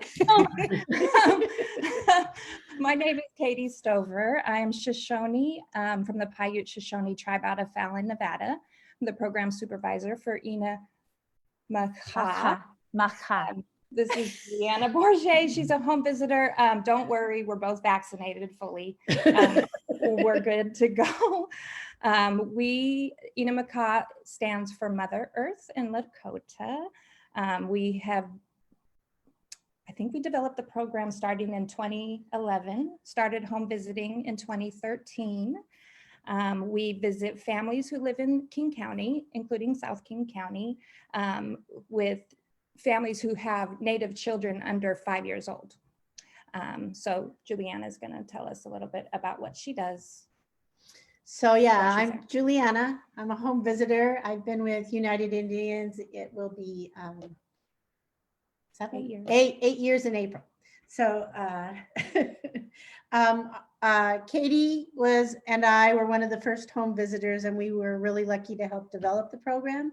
And before COVID, what we did was we would travel to people's homes in King County, and we would work on development with kids. We would bring an activity for the parent or caregiver to do with the child around the development at the right age of the child, and teach parents that playing with your children is teaching them and helping them grow and learn through play. We also talk about, it's called parent-centered development, and that part we share with parents usually about things like health, sleep. These are issues with small children. Attachment, just on and on. And then we also have a family well-being, where if it's something going on with the family, that we can help and support or advocate for the family.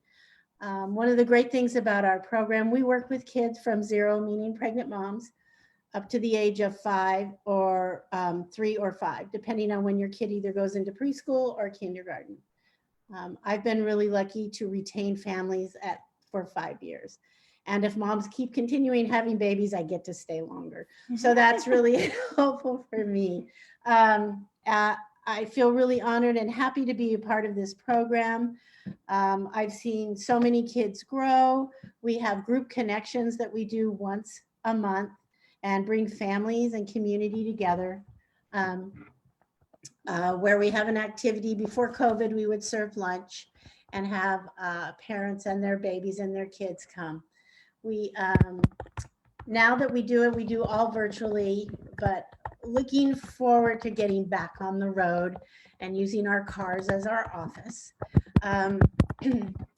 We are, I think Katie's putting in some information right now in the chat about how to get a hold of us. One of the wonderful things about our program is you do not need to be enrolled to be a part of our program, which oftentimes stops a lot of people from being able to have certain services.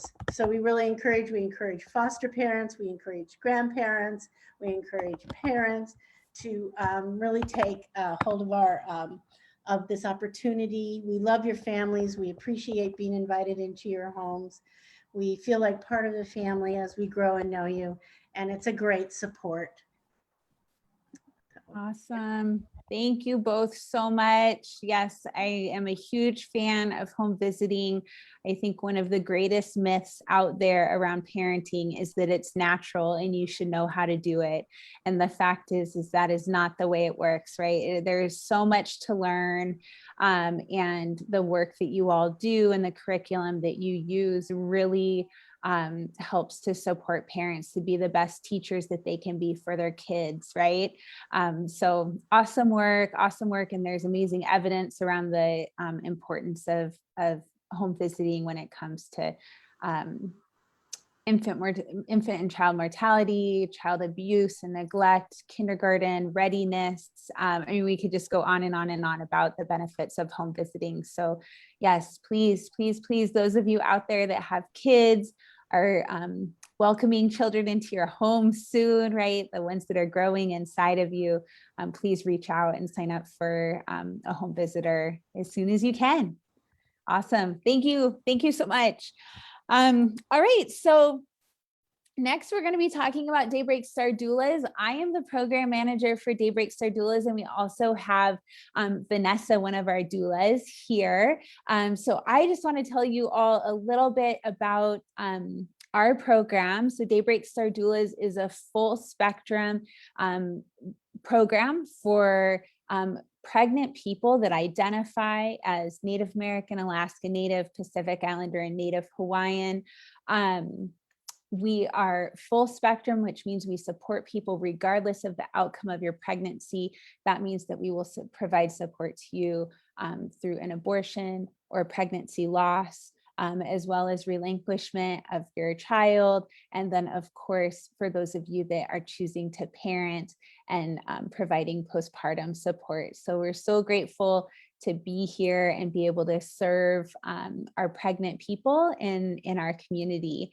Our program was really designed to have an impact and prevent maternal mortality in King County or in Washington State. Native women have the highest rate of maternal mortality in our state. And this is an epidemic across our country. And we know that doulas can change that, right? And doulas can make a difference. So Vanessa, one of our doulas, some of you out there have worked with Vanessa. Vanessa, why don't you tell us what the heck a doula is? So simple. Hi, Cami. Hi. For asking me to do this. What a wonderful evening to be with you all. So my name is Vanessa Lovejoy Garan. I'm Filipino, and I serve all our families, so Native, Pacific Islander. There's 4 of us on our team. Cami is our program manager, but she can't help but be a doula for some families. But you call Cami and for an intake, right? And she kind of does all that paperwork to get you in our program, and she'll match you with a doula. And so, what are doulas? So we're trained. We know all about childbirth. We aren't clinical, so I don't think any of us have like actual nursing experience or anything like that, but we're trained because we know the biology of birth. We know how our pelvis moves and how baby needs to move. And we know how to help people cope through the contractions. Whether you end up getting pain medication or not, we're there to support, right? It's not just for folks who think that they want to birth without an epidural. I think birth is a beautiful thing, and we want, as a program, we support you as you want to birth, right? So whether it's at home or in the hospital, we're there for all those births. But not only that, I think, Cami spoke to how we're full spectrum. We're the only full spectrum doula group in our area. And so it's what a gift, right? Like, all birth givers, they deserve the love and care that we could provide. So we're those aunties that come over, we come over and just talk. We talk about what birth was like growing up, and feeding your babies, how we nurse our babies, and we normalize that. Or how maybe some folks didn't grow up with watching, their aunties or their moms feed their babies. So we kind of just like introduce all our traditional ways that were, lost, right? But it's still ours. And so as a doula, I think what I do for the most part is just walk with folks kind of reclaiming that body sovereignty, that body autonomy, like birth doesn't happen to us, they don't, we can make those decisions and make those informed decisions, right? We do childbirth ed. So we talk about all of those things, that kind of hospital talk. And I tell them, I say, okay, we're gonna learn this now, but if we're in the hospital and they're saying something that we're like, oh, I know we talked about this, like, I'll be there and I'll be the one to say, we're gonna talk about this for a minute before we make a decision, and they can leave that room. And sometimes it's just having that other person there to kind of be like, yeah, this isn't an emergency, we can talk about this, and not just have things done to them, right? And so sometimes that birth story can be really powerful, and it affects, postpartum. It affects how your breastfeeding and your nursing chest feeding journey. So we're there for that too. We all are trained lactation peer counselors. And so when we do our home visits after the baby's born, we can help with breastfeeding. And I had a client, and I'll tell this one story, you know, why is culturally, you know, important. So I had a client, and she was like, she was afraid to ask. She was embarrassed to ask. She's like, I hear postpartum, sometimes you cook food. And she was like, can you cook me arroz caldo? And I was like, oh my gosh, I'd be honored. I'd be just so honored to cook you arroz caldo, you know, like those comfort foods. And I always say, like, if there's a food that you want us to make for you, but we don't know how to make it, like there's elders in our community, we'll figure it out. We'll make that for you. And so like that postpartum journey of like becoming a parent and remothering yourself, I think is really, I've seen like so many amazing transformations and like empowerment stories that like, I can't believe I have this job. Like, it's just, it's just a ridiculous job that I get paid to be this like auntie, you know? So thank you. And yeah, so intake, contact Cami Goldhammer, C Goldhammer at UnitedIndians.org. And I'll put that in the chat. Awesome. Yeah, we love it. We get to love on you all, so call us. Yes, awesome. Thank you so much, Vanessa. That's perfect. Yep, our doula team is amazing. And yeah, I often describe doulas as we perform the traditional role of an auntie. In my language, the word for doula is to wean auntie. It's the same thing. So it's amazing work, and we just want to support you all as you you know, experience pregnancy and whatever the outcomes of that may be. And we're so grateful to be able to.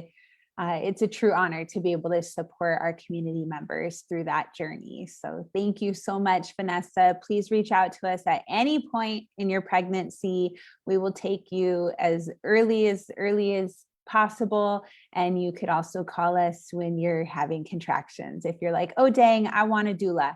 But yeah, doulas, we typically are with you for a long time. I just got off of a birth and was with a family for about 26 hours over all throughout Saturday, got home yesterday morning, slept until 4 p.m. to recover, and still went to bed at 9 last night. So it's an amazing work, but we're with you through that journey. And we always, doulas provide continuous emotional, spiritual, mental, and physical support. So we're there for you. Awesome. Thank you, Vanessa. Thank you so much. Okay, next, Chichashi, Will, are you here? There you are. Hey, Will. Hello, how's it going? All right. So I am also really lucky to manage our fatherhood program, and Will is the coordinator for our fatherhood program. So Will, tell us a little bit about the fatherhood program. We're kind of going through a big rebirth of it this year. So what are you doing, and what do you have planned? Yeah, so just for starters, my name is William. I am from Pine Ridge, South Dakota. I'm Oglala Lakota.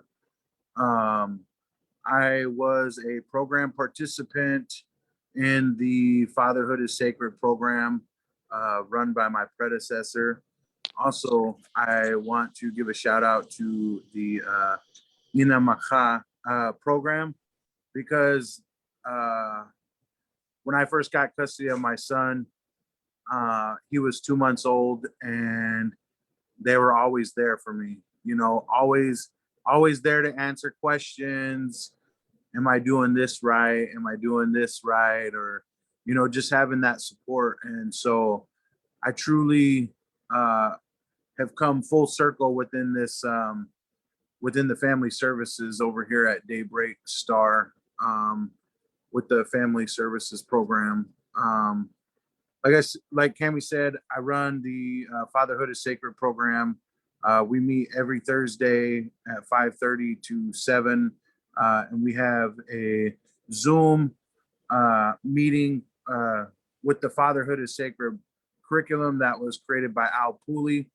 And through his vision, he really wanted to focus on the services and getting fathers back to their roles, their traditional roles as men, so that they could be providers for their family, and they can provide them with the stability and the love that their children need in order to grow up and be stronger individuals.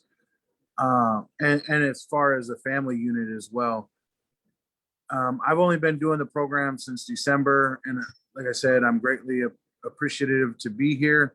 Some of the things that I've got planned, obviously post-COVID, is I want to really include the children with the family, with the fathers, as far as doing activities. I got plans, hopefully, to do some camping, do some skill buildings between the father and their children. Obviously, mothers are part of the family too, so they are welcome to come to those activities. We want to do some movie night at the Daybreak Star. So we plan on getting a big, huge, giant movie screen and doing movies up there once a month. The program is on a 12-week cycle. So we have started this 12-week cycle. And then in 8 weeks, I'll be opening up for another group of individuals who would like to sign up. We are doing it virtually on Wednesday nights. We're dropping off food to the program participants who are engaging in the program services. And then one of the things, we also want to reiterate with the fathers is that their role is important, that it truly does take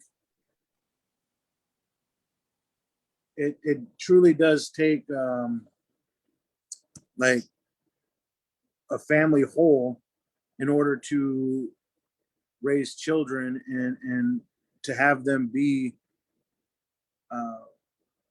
members in society who are able to function without the alcoholism and the domestic violence and all that stuff, and that all verts back to the relationship with the fathers or their parents. So that's what we're really trying to focus on. Awesome. Cool. Thank you, Will. And I know you also do one-on-one support for dads that aren't able or maybe don't feel like they need the 12-week course. You provide individual support to folks. Dads can reach out to you with their needs as well, correct? Absolutely. And Awesome.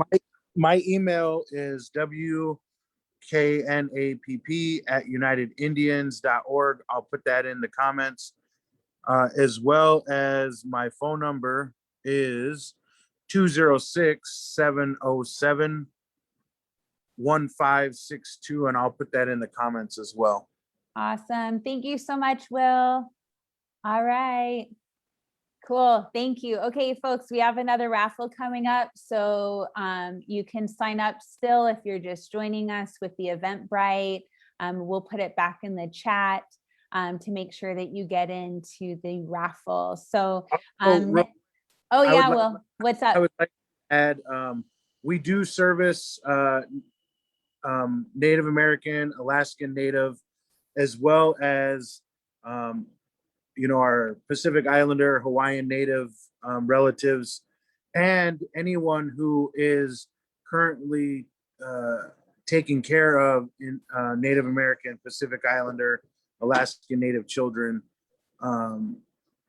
that live in the house. So awesome. That basically opens it for pretty much anyone who is taking care of that specific group of children.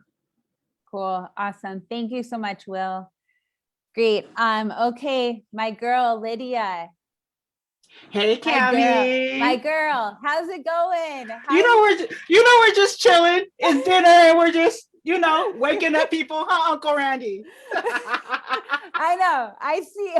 See Uncle Randy. He's going, whoa, I didn't expect to be here this late. Uncle Randy's gonna kill me for clowning him, but it's all good. I see you too, Uncle Patrick. Wake it up. Awesome. All right, Lydia, tell us about Kina Ole and the King County Against Hate and Bias Coalition and the work that you've been doing here. Yes, Talofa Malole. My name is Lydia Moira Faitulia. I am the program manager for Kina Ole and King County Against Hate and Bias. We were first called Kina On Track, but it got Ina Maka On Track, but we got, everybody was getting confused, but Kina Ole was named by Suilan Hokano and is doing the right thing in the right way, at the right time, in the right place, to the right person, for the right reason, with the right feeling, the first time. And so what we do is we have a BSK and a BSK funded.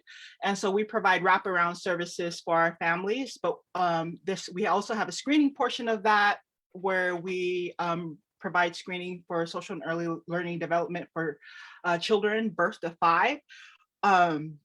So that's what we do. And once we do the screening, we provide the wraparound services to our United Indians Families First that are here, our programs that are here. So the doula and everybody who presented before me.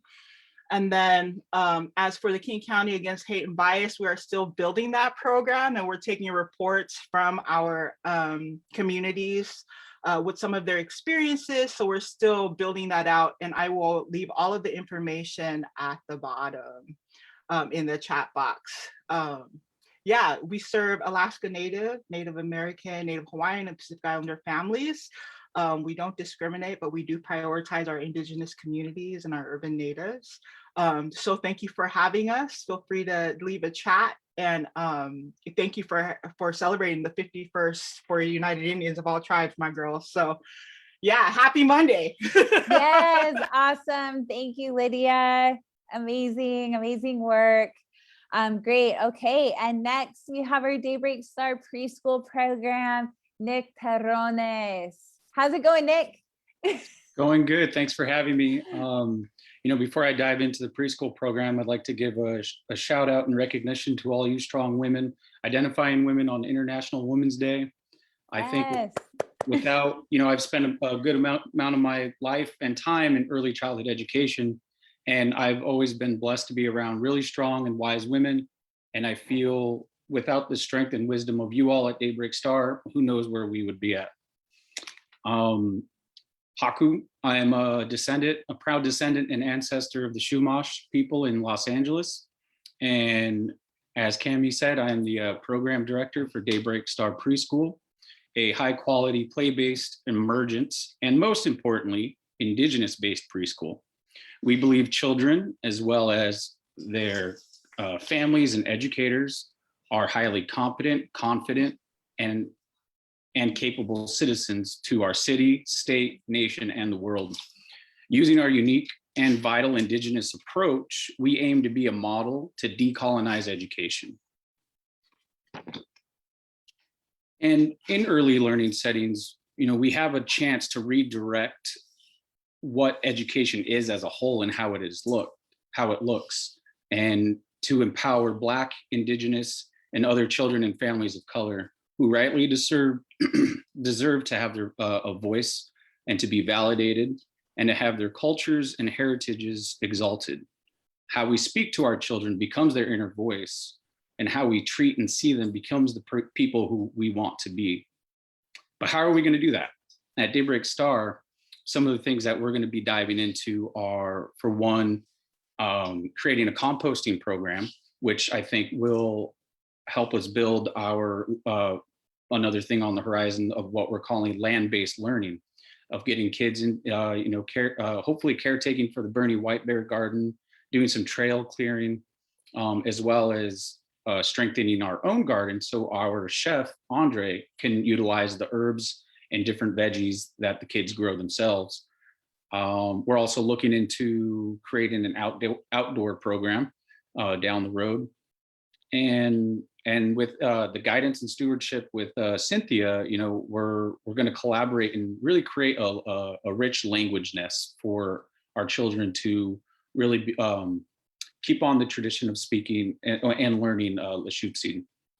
And really one of my biggest goals is to connect all the programs within the family services, because caring for humans isn't just a siloed thing, it's a holistic approach. And I think together, when we do that, we can really help our communities grow stronger.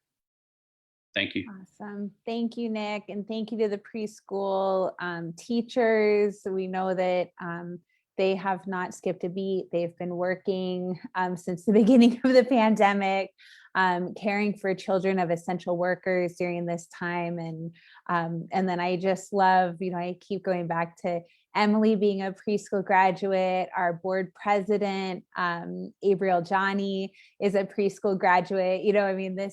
There's something there, you guys. When you send your kids to Daybreak Star Preschool, great things happen and they become amazing leaders in our community. So yes, awesome. Awesome work, Nick. Thank you so much. Okay, our next raffle. Let's bring up our wheel of names. Oh, Randy wants this. We have another bandana, okay?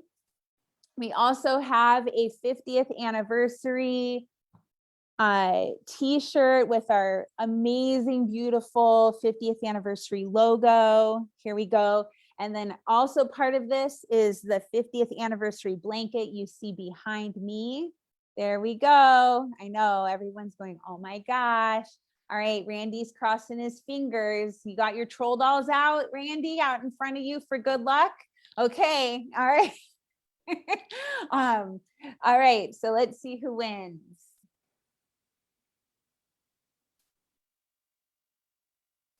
Here we go. Ooh, okay. Michael Blumsum. All right, Michael, congratulations. Reach out to Jessica. Her info will be in the chat to collect your prize. Sorry, Randy, better luck next time. We still have one more raffle at the end of the night. So thank you. Those of you that are still just joining us, you can go and sign up for the raffle. We have one more to close out the night. Thank you all who have been with us. We're going on 2 hours right now, and we so appreciate your time. And there's, we just got a lot to talk about and a lot to celebrate tonight, but we're almost done. So next, we are going to come back to Hank. Welcome back, Hank. Hi. Hi, how's it going? Again. Awesome. So Hank, you're going to tell us a little bit more. We got to hear from you about the United Indians of All Tribes Foundation 50 Years Unite exhibit that you just finished up and is in the gallery. But we also need to hear a little bit more about the Sacred Circle gifts and arts and what's going on at Daybreak and the airport and other ways. Where can we buy our Indian merch? Indian merch, get hot at United. We need some swag. Yeah, where you can buy this sweatshirt. And we do. And Vera is not with us this evening, but hands up to Vera Maldonado, our business manager for our Sacred Circle gift shop. She and I have collaborated to have a nice bridge between the gallery and the gift shop, and to be able to provide for local Native artists and also, honestly, Native artists across the globe. We have our local urban Native artists that we highlight in the gift shop, and then we also have some small Native owned businesses like OXDX, Jared Yazzie, Trickster Company out of Juneau, Alaska. We have Canadian art prints from our relatives up north and Native Northwest items that we also use is to filler the shop with household goods. And so we get all kinds of new product all the time in the gift shop. We have all kinds of treats, huckleberry taffy and chocolate. We have native roasted and brewed coffee beans in the shop right now. And it is just expanding all the time. We have Sandra Segundo's music on CDs, vinyl records, Jeremy Dutcher.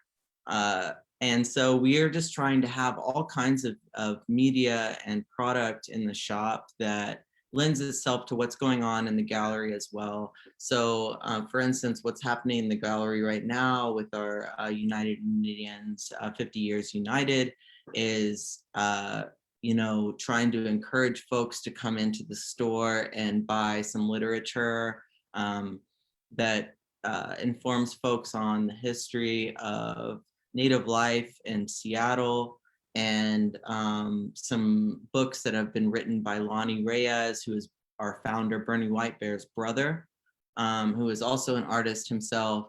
And so there's just so much crossover between what we are selling in the store and what's happening in the gallery, and how we can continue to support our local Native artists through selling those products, and also by thinking about ways we can contribute to programming and workshops for the community and make those accessible. And so we're really hoping that with our archive room and with our timeline project that are going to be a nice set of panels that exist downstairs that let people know exactly where we come from and where our legacy begins and where we are going in the future, is also going to be happening probably around April and May. And yeah, we are just open to, sharing the fire and to having as many, products and emerging Native artists and emerging Native businesses be accessible to Seattle and beyond. And it's so exciting to be able to work with artists that are collaborating with one another, and also just getting the chance to have their work showcased in a place like Sacred Circle Gallery and Sacred Circle Gift Shop. And we have launched our kiosk in the Seattle Tacoma International Airport in the Delta Lounge area. And we have also launched our Sacred Circle Gift Shop website as well. I don't know if we have the ability to do a screenshot or a screen share with our Sacred Circle website, but we do have the ability to offer folks to make orders through our website and be able to pick them up directly from Daybreak Star, or to have it shipped right to your house as well. So we have really gained a lot of momentum with the gift shop, and we are really excited to see how this collaboration can make our arts programming more robust at United Indians, which is a very staunch value of Bernie White Bear's whenever he was envisioning this space. And so if y'all haven't been out in a while, please come through, because we have our doors open to both the gift shop and the gallery space. And yeah, right here in the chat, check out Sacred Circle Gifts and Art, and come and just see what's happening. The building is changing in a good way, and making it more accessible to our visitors and to our relatives. And so we're really, really excited to be able to share this with you all, and to, just have this exposure for our local Native artists and beyond.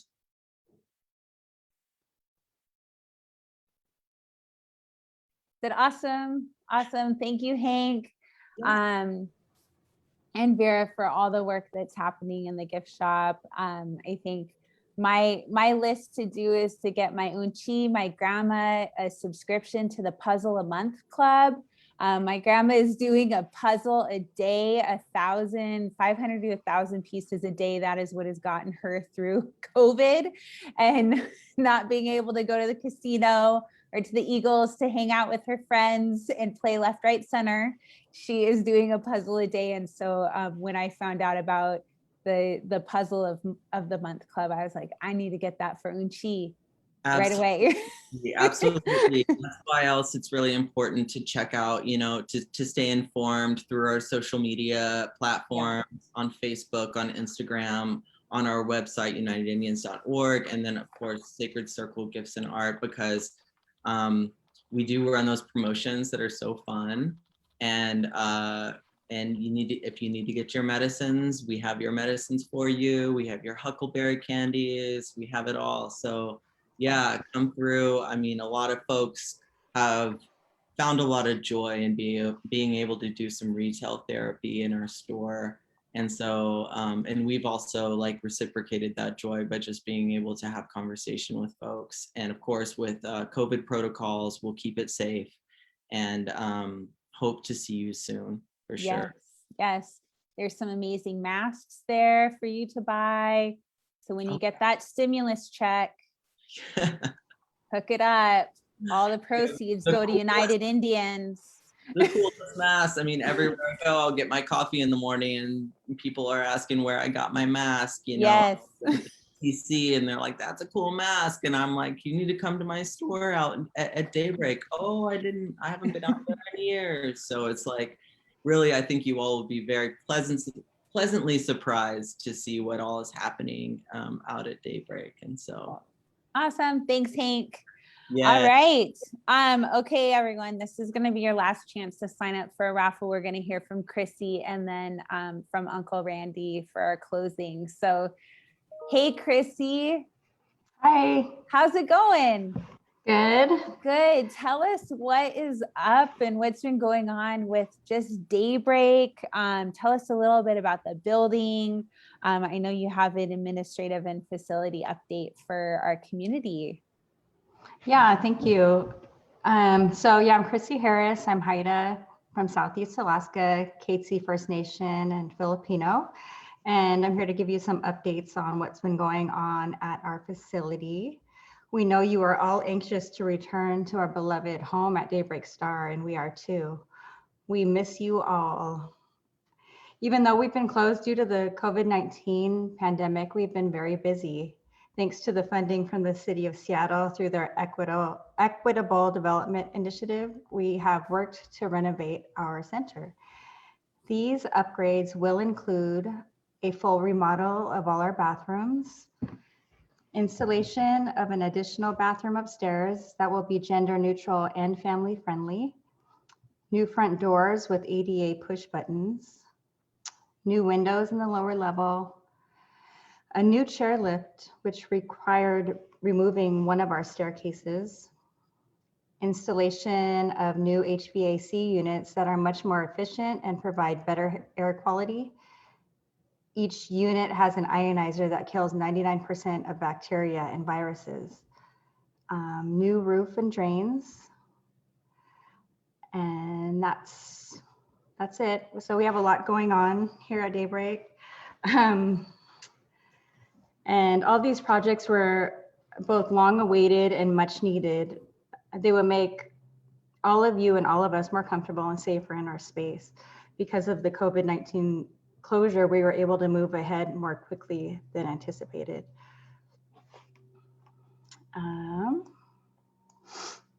I'm sure you're all curious to know about when our in-person events are going to start happening at Daybreak. We've been held to strict capacity limits since the pandemic hit us. So unfortunately, we have not been able to open Daybreak Star to the community. So far, all of our events are still drive-by until further notice. It's been really hard for us not to have events, but it is in the best interest of the safety, health, and well-being of our elders and community. And right now, we can only do outdoors events with no access to the facility. We're gonna keep you posted on our website. Our goal is to open up in September, depending on what the current COVID restrictions are in place. And we hope our renovations will all be done by then. We can't wait for you to see the improvements. we can fully open up and we are going to have some fun. We look forward to seeing you all once again and plan to welcome you with open arms and full hearts. And Jessica just reminded me to let you all know about our Native Life in the City virtual gala that's going to be happening in May. So stay tuned. Awesome. All virtual. All virtual. Yeah. Okay. Thank you. Awesome. Thank you, Chrissy. Yes, you can save half of your stimulus check for our gala. So there you go. The rest of it goes to the gift shop. Awesome. Thank you, Chrissy. And yes, we're so excited for everyone to be able to come back to Daybreak. I'm just imagining you guys, our first Indigenous Peoples Day celebration, October of 2020, 2021, and how amazing that's going to be. I'm holding out hope. I'm putting it into the universe and hope that we can do that. So yes, awesome. Thank you, Chrissy. And for those updates, you all are going to love what Daybreak looks like when you can come back. Really quickly, I also wanted to let everyone know that we do, you've gotten to meet, we've gone through almost all of our a big chunk of our employees, all of our programs. This is the Daybreak Star team, and we have several job openings at United Indians of all tribes. So you can work with one of us, right? Or all of us. So please go to United Indians if you're looking for work or looking for a change in your work. We need folks to apply for some of these positions. So check it out on our website. And please consider applying. We're an awesome group and really fun. So there you go. Okay, Uncle Randy, are you still with us?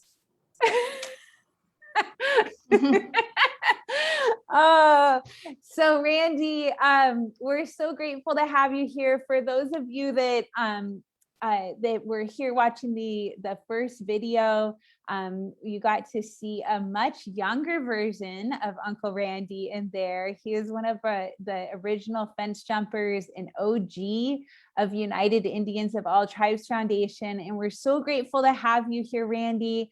And just wanted to hear, I mean, I just can't imagine what it would be like to, thinking about you and the fence jumpers 51 years ago, and then just walking through the last 2 hours of what United Indians is now. What do you think of all this? Not much.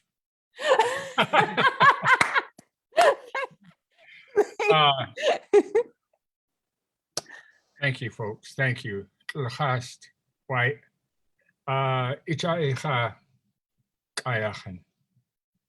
Konchout Nunuislacht, United Indians, Lam Lam. Ina Awich and Mam Lam Lam. I'm just saying from my heart, Nispaos, Kolmaya, our stories that we have are sacred. And United Indians 51 years ago, we came together. There was no AIM yet. That was not there was United Native Americans out of Berkeley. There was Indians of all tribes that came out of the civil rights movement to invade Fort Alcatraz, to occupy Alcatraz. And from that, we were born. We were born out of the civil rights movement. We were born out of the Indian Women's Service League. We owe a lot to the International Women's Day and all the people, all the strong women who stood with us and who actually were instrumental as architects to the invasion of Fort Lawton. It wasn't an invasion. What we did is we went in to stake a claim. That was it. Nobody told us there were 3,700 MPs in there. Haha, surprise. But we knew there were some MPs in there. And the night before at the Filipino Community Center is when we officially decided we were going to to invade or to occupy, to stake a claim. And every group here, every one of your offices were envisioned at that time. You are the babies of the brainchild and the brainchild of Bernie White Bear, of Grace Thorpe, the great Jim Thorpe's daughter. Joyce Reyes, Lonnie Reyes' wife, who became the head of the American Indian Women's Service League. Pearl Warren. If it wasn't for these strong individuals that, how would you say that? They were the mothers, they were the fathers, they were the people. There were young people too. I mean, that were all visionaries. Whether it was Ramona Bennett, Jeannie Halliday, Rocky Duenas, Jimmy Siddle, Jackie Swanson, Jackie Thomas. Oh, I could just go on and on and on. Most of these people, unfortunately, Hank Adams, Allison Bridges, Al Bridges, Janet McLeod, Edith McLeod, Maisel Bridges, the entire Frank's Landing family, who really kind of united us all. They united us all in the fish wars starting in 1965, October 13th, 1965. And everything just kept building until the eventual, I don't know what you'd say, takeover, occupation, us staking a claim. And out of that came the dream. We broke ground in 1976, 75, 76. Well, I remember when they were bringing in the logs, I was working at the barracks, teaching the 101 families. And if any of you know, you weren't even born, what am I saying? If most of you have heard of the 101 families. God damn, I'm old. The 101 families, I helped put together a survey in which we did a demographic study of the Native American population, breaking it down into four distinct areas: Northwest, Southwest, North, and South. And essentially establishing the needs of all these families. And they all had different needs. Some of your departments here, some of your offices are designed from that. One of the needs was social service, how would you say it, survival skills. We had a huge population of people who were literally dropped here during the relocation period, and their kids and their families had very few survival skills living in an urban area. So they were in the High Point, Rainier Vista, in the projects. And some of them wanted cultural activities for their kids, especially the Northeast, because these were the people who they were classified, certified. They were certified professionals, but they wanted cultural classes. So we based our classes upon the needs. We needed people who were teachers as far as adult basic education, GED classes. So we provided them. Well, it was from the gatherings of these people and the many ideas from these people that we based the structure of the Daybreak Star upon. Our whole vision of United Indians is we wanted an education, a cultural education center with a lot of emphasis upon elders, upon youth programs. You're meeting those now, every one of those. We never had, at any given point of time, even when Bernie was there, all of these visions come into fruition. You have a tremendous team. You have a great director, executive director. You have a new deputy director. These were things that were, at one point in time, we would have one of these, or we'd have this department, but we never had a full on, like you'd say, wraparound program. And I've been really super impressed. You wouldn't believe how many times I spy on you in a week. All the time. Right. Lydia. Right, Lydia. And because I really care. I've been with United Indians for 51 years. There's not a lot of us. There's just, you know, us old mossy backs, the over the hill gang. And we keep losing people at such a tremendous volume. Valuable people. We've just lost in the past year, with the last one, Hank Adams. And that just breaks my heart. I mean, it was Hank and I were always on the phone. We were always texting each other. And I'm sure that by the time we have another gathering to celebrate our 52nd, we will have lost more. So I just want to give a shout out to some of those that are still with us. To Andrea Ibona, Andrea Michael in Juneau, Alaska. Her and her brother, and Andy was one of the board members. I want to give a shout out to Blair Paul, who was one of our first board members. He was also the attorney, his Tlingit. He was one of the board members. I mean, he was an attorney who worked with the United States Human Rights Department, who came in and got us freed from the stockades.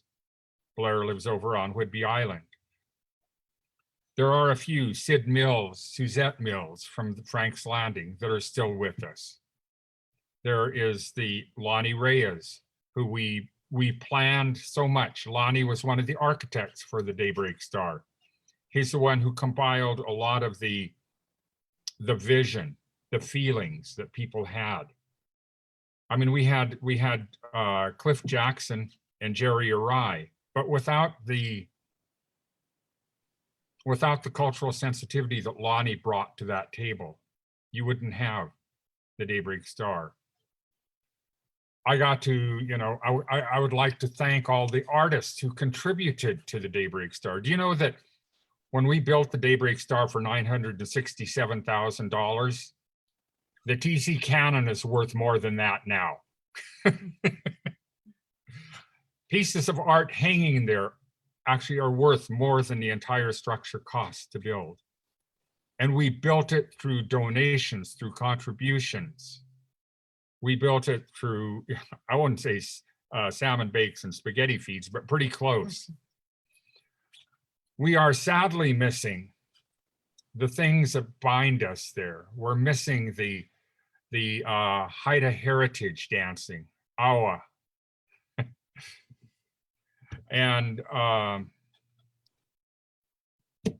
the Seafair Powwow. We used to have the Night of the First Americans, which became your gala. We're missing so many of those things that unite us, that bring us together, just to remember. See, part of the entire nature of who we are is remembering. Remembering is therapeutic, it's healing. It brings us together. Those of us who still remember, pass these stories down to you people that weren't even born then. And I recall when we first started with our 101 families in October 16th, 1974, we had our first classes. And I think Chrissy's mom and her auntie, Jeannie, they were all part of this. A lot of you people, you missed out on Camelot, because that's what it was. It was exciting. We were celebrating the victories of civil rights. We were celebrating the Boldt decision. We were celebrating the beginning of the dream of Bernie Whitebear's directorship and vision of United Indians. There were so many things going on. We were such an incredibly happier people throughout Seattle. We learned to live in Boeing had collapsed, and so everybody had these little cottage industries going, making things. We were really good, and that's the reason I'm glad that the Sacred Circle is back and kicking again, because we had some tremendous artists who had to leave Seattle because Seattle did not embrace their native arts. The Sacred Circle did, but you just didn't find places that were. They were so used to ye old curiosity shops of nickel and dime curios. They weren't ready for real art. They weren't ready for the Joey Federsons. They weren't ready for the, you know, the Robert Davidsons. Now they are. You have all this wonderful youth, but always remember who your market is going to be there, because it's no longer, you know, it's no longer trinkets. Get away from the dream catcher period. Anyway, I love you guys. I'm always just at the other end of the phone for you, and you have my contact information. Is there anything that I can answer? I mean, if I was you, I'd be picking this old brain before it turns to dust. I completely agree. Can we stay on till midnight and just keep talking? No. I'm old. I get cranky. Yeah. We'll have 49. Hey. And you from Skiatook, I know your group well. Cuggy Supernaw, Lakrita Supernaw, they owned Supernaw's trading post in They Skiatook. still have it. It's doing better than ever. I was Yeah. there a few months ago. Chuggy, my granny was his nanny. They have one of the best straight dance competition there you'll ever find. At Kahika Stay? Yep. Yeah. I go there. Good luck on. And you with the Head Start to Early Childhood program, Nick, I commend you. I commend you on that. And of course, Lydia, my other daughter. You're always 110%. But here, before I surrender and take off, I want one of those shirts, Chrissy.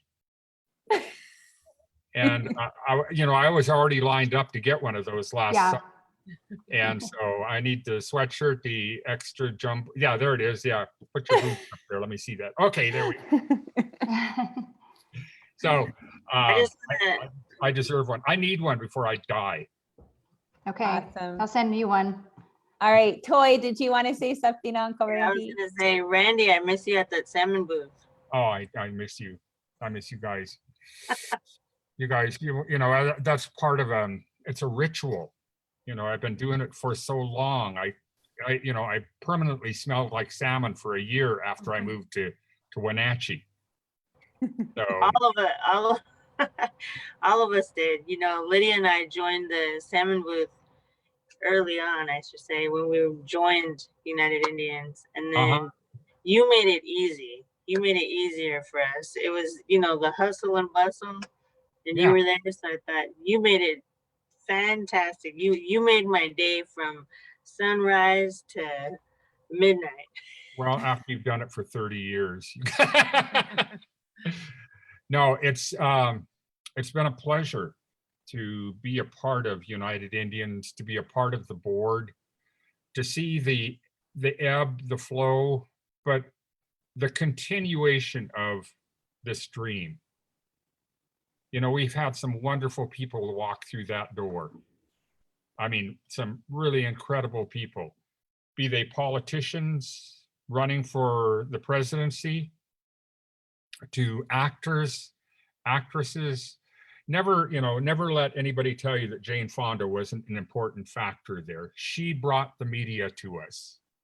She had just done this movie called Barbarella. Half of Seattle was turning out just to see Barbarella.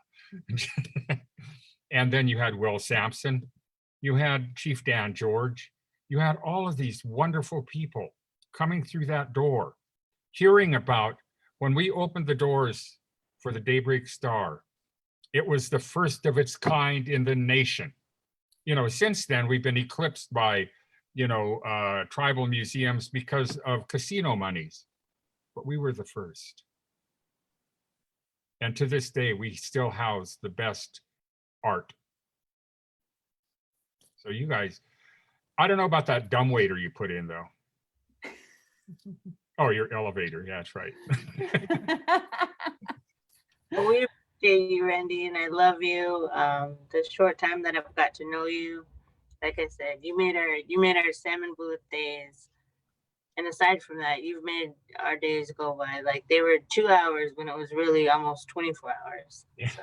I know. It's like, but you know what? Our salmon booth is internationally respected. We have people from Bulgaria, my friends from Transylvania, from Romania, from Germany, who come back every 2 years now, and they bring their families. We even got them to go out there and dance. Granted, that was kind of embarrassing, but we, thank you. Awesome. Awesome. Oh, Randy, thank you so much for everything you've done. I'm wondering if just in closing, you can just tell us kind of one last thing. I'm thinking like, what do you imagine what's next for United Indians? United, well, I think when we invaded the last time, the third time, and I heard somebody say, yes, today Seattle, tomorrow America. No, today America, tomorrow the world, and the universe is within our grasp. And I forget who that was, but it was so hilarious. But, you know, there's nothing, we were on target. You know, I thought the People's Lodge was a little bit too grandiose because we really didn't have the ability to park anybody. You know, where are you going to put all these, you know, 20,000 people? But I still think I'm looking forward to affordable housing for your population there. I see Discovery Park.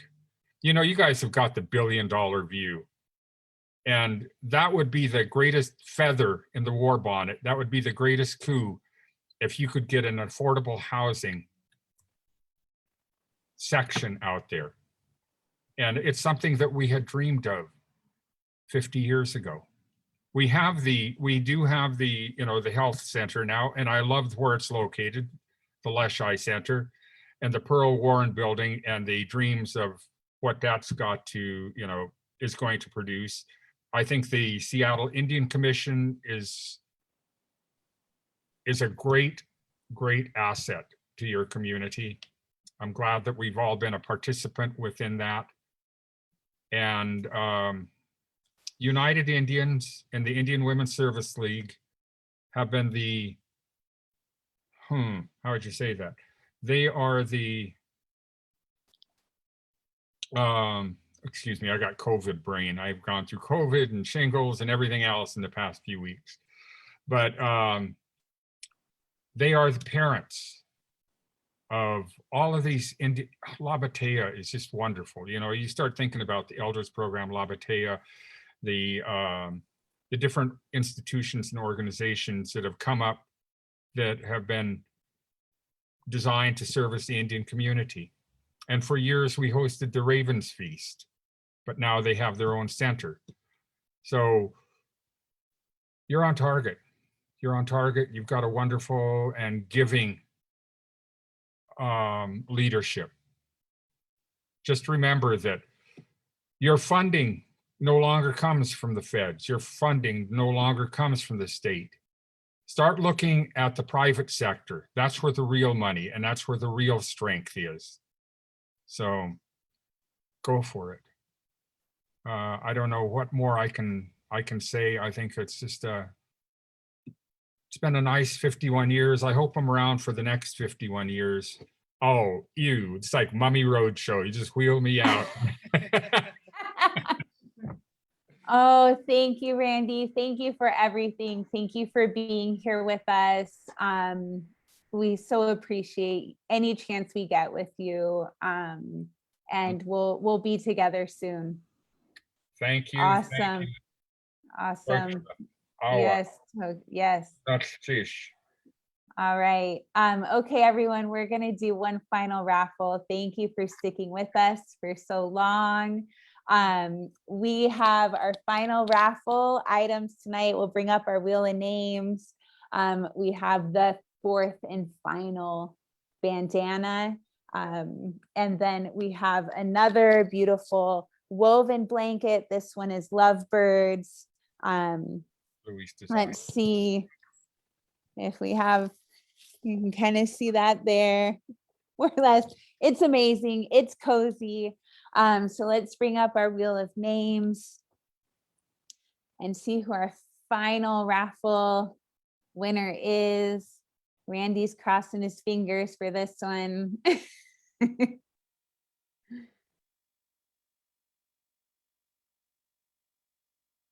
Okay. Thank you all for sticking with us this whole night.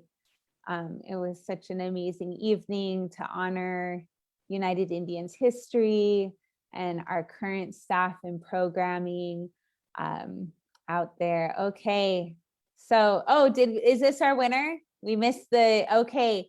Joby Williams is our winner for this. Thank you so much. Joby, reach out to Jessica to get your prize. All right, everyone, we are going to close out, and I'm just going to read the names of our original fence jumpers, those that that without them, there'd be no us. So thank you for joining us. This was an amazing evening. So here we go. Bernie White Bear, Marilyn and Fred Sieber. I'm going to start crying just going through this. Someone else might need to take over. Randy Lewis, thank you for being here.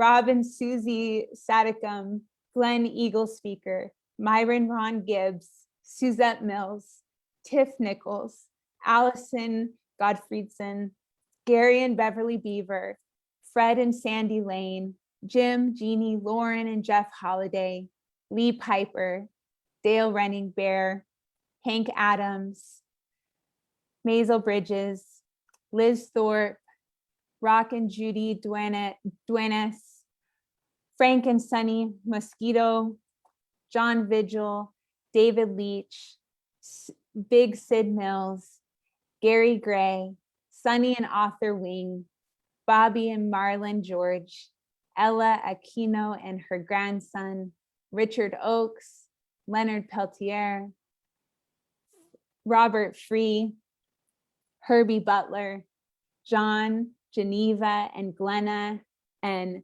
Luha, Tilly, Larry and Eric, Ned and Joey Lewis, Mervyn Paul, Mike and Faye Smith, Andrea Ibona, George Abbott, Marvin Stevens, Craig Purser, Rita Antone, Edna and Linda Bell, it's probably Belraid, Venturis, Amigo, Bernardo, Untalasco, the McLeods, Janet, Ray and Kenny, Billy Frank, Misty Diane and Jim Simpson, Geronimo William Lewis, John Redtail Jimenez, Angel Martinez, the Kaufmans, Josie, Joanne, Gail, John and Hattie, John Trudell, Ramona Bennett, Cindy, Al, Jenny and Dale Dawn, Lee Brown, Larry and Mike Jordan,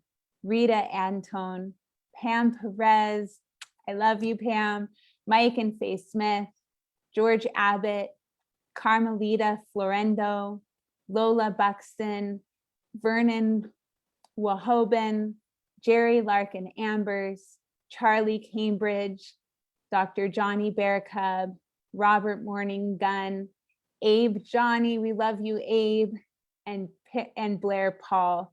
Thank you all. We love you all. We're so grateful to be a part of your community, and good night.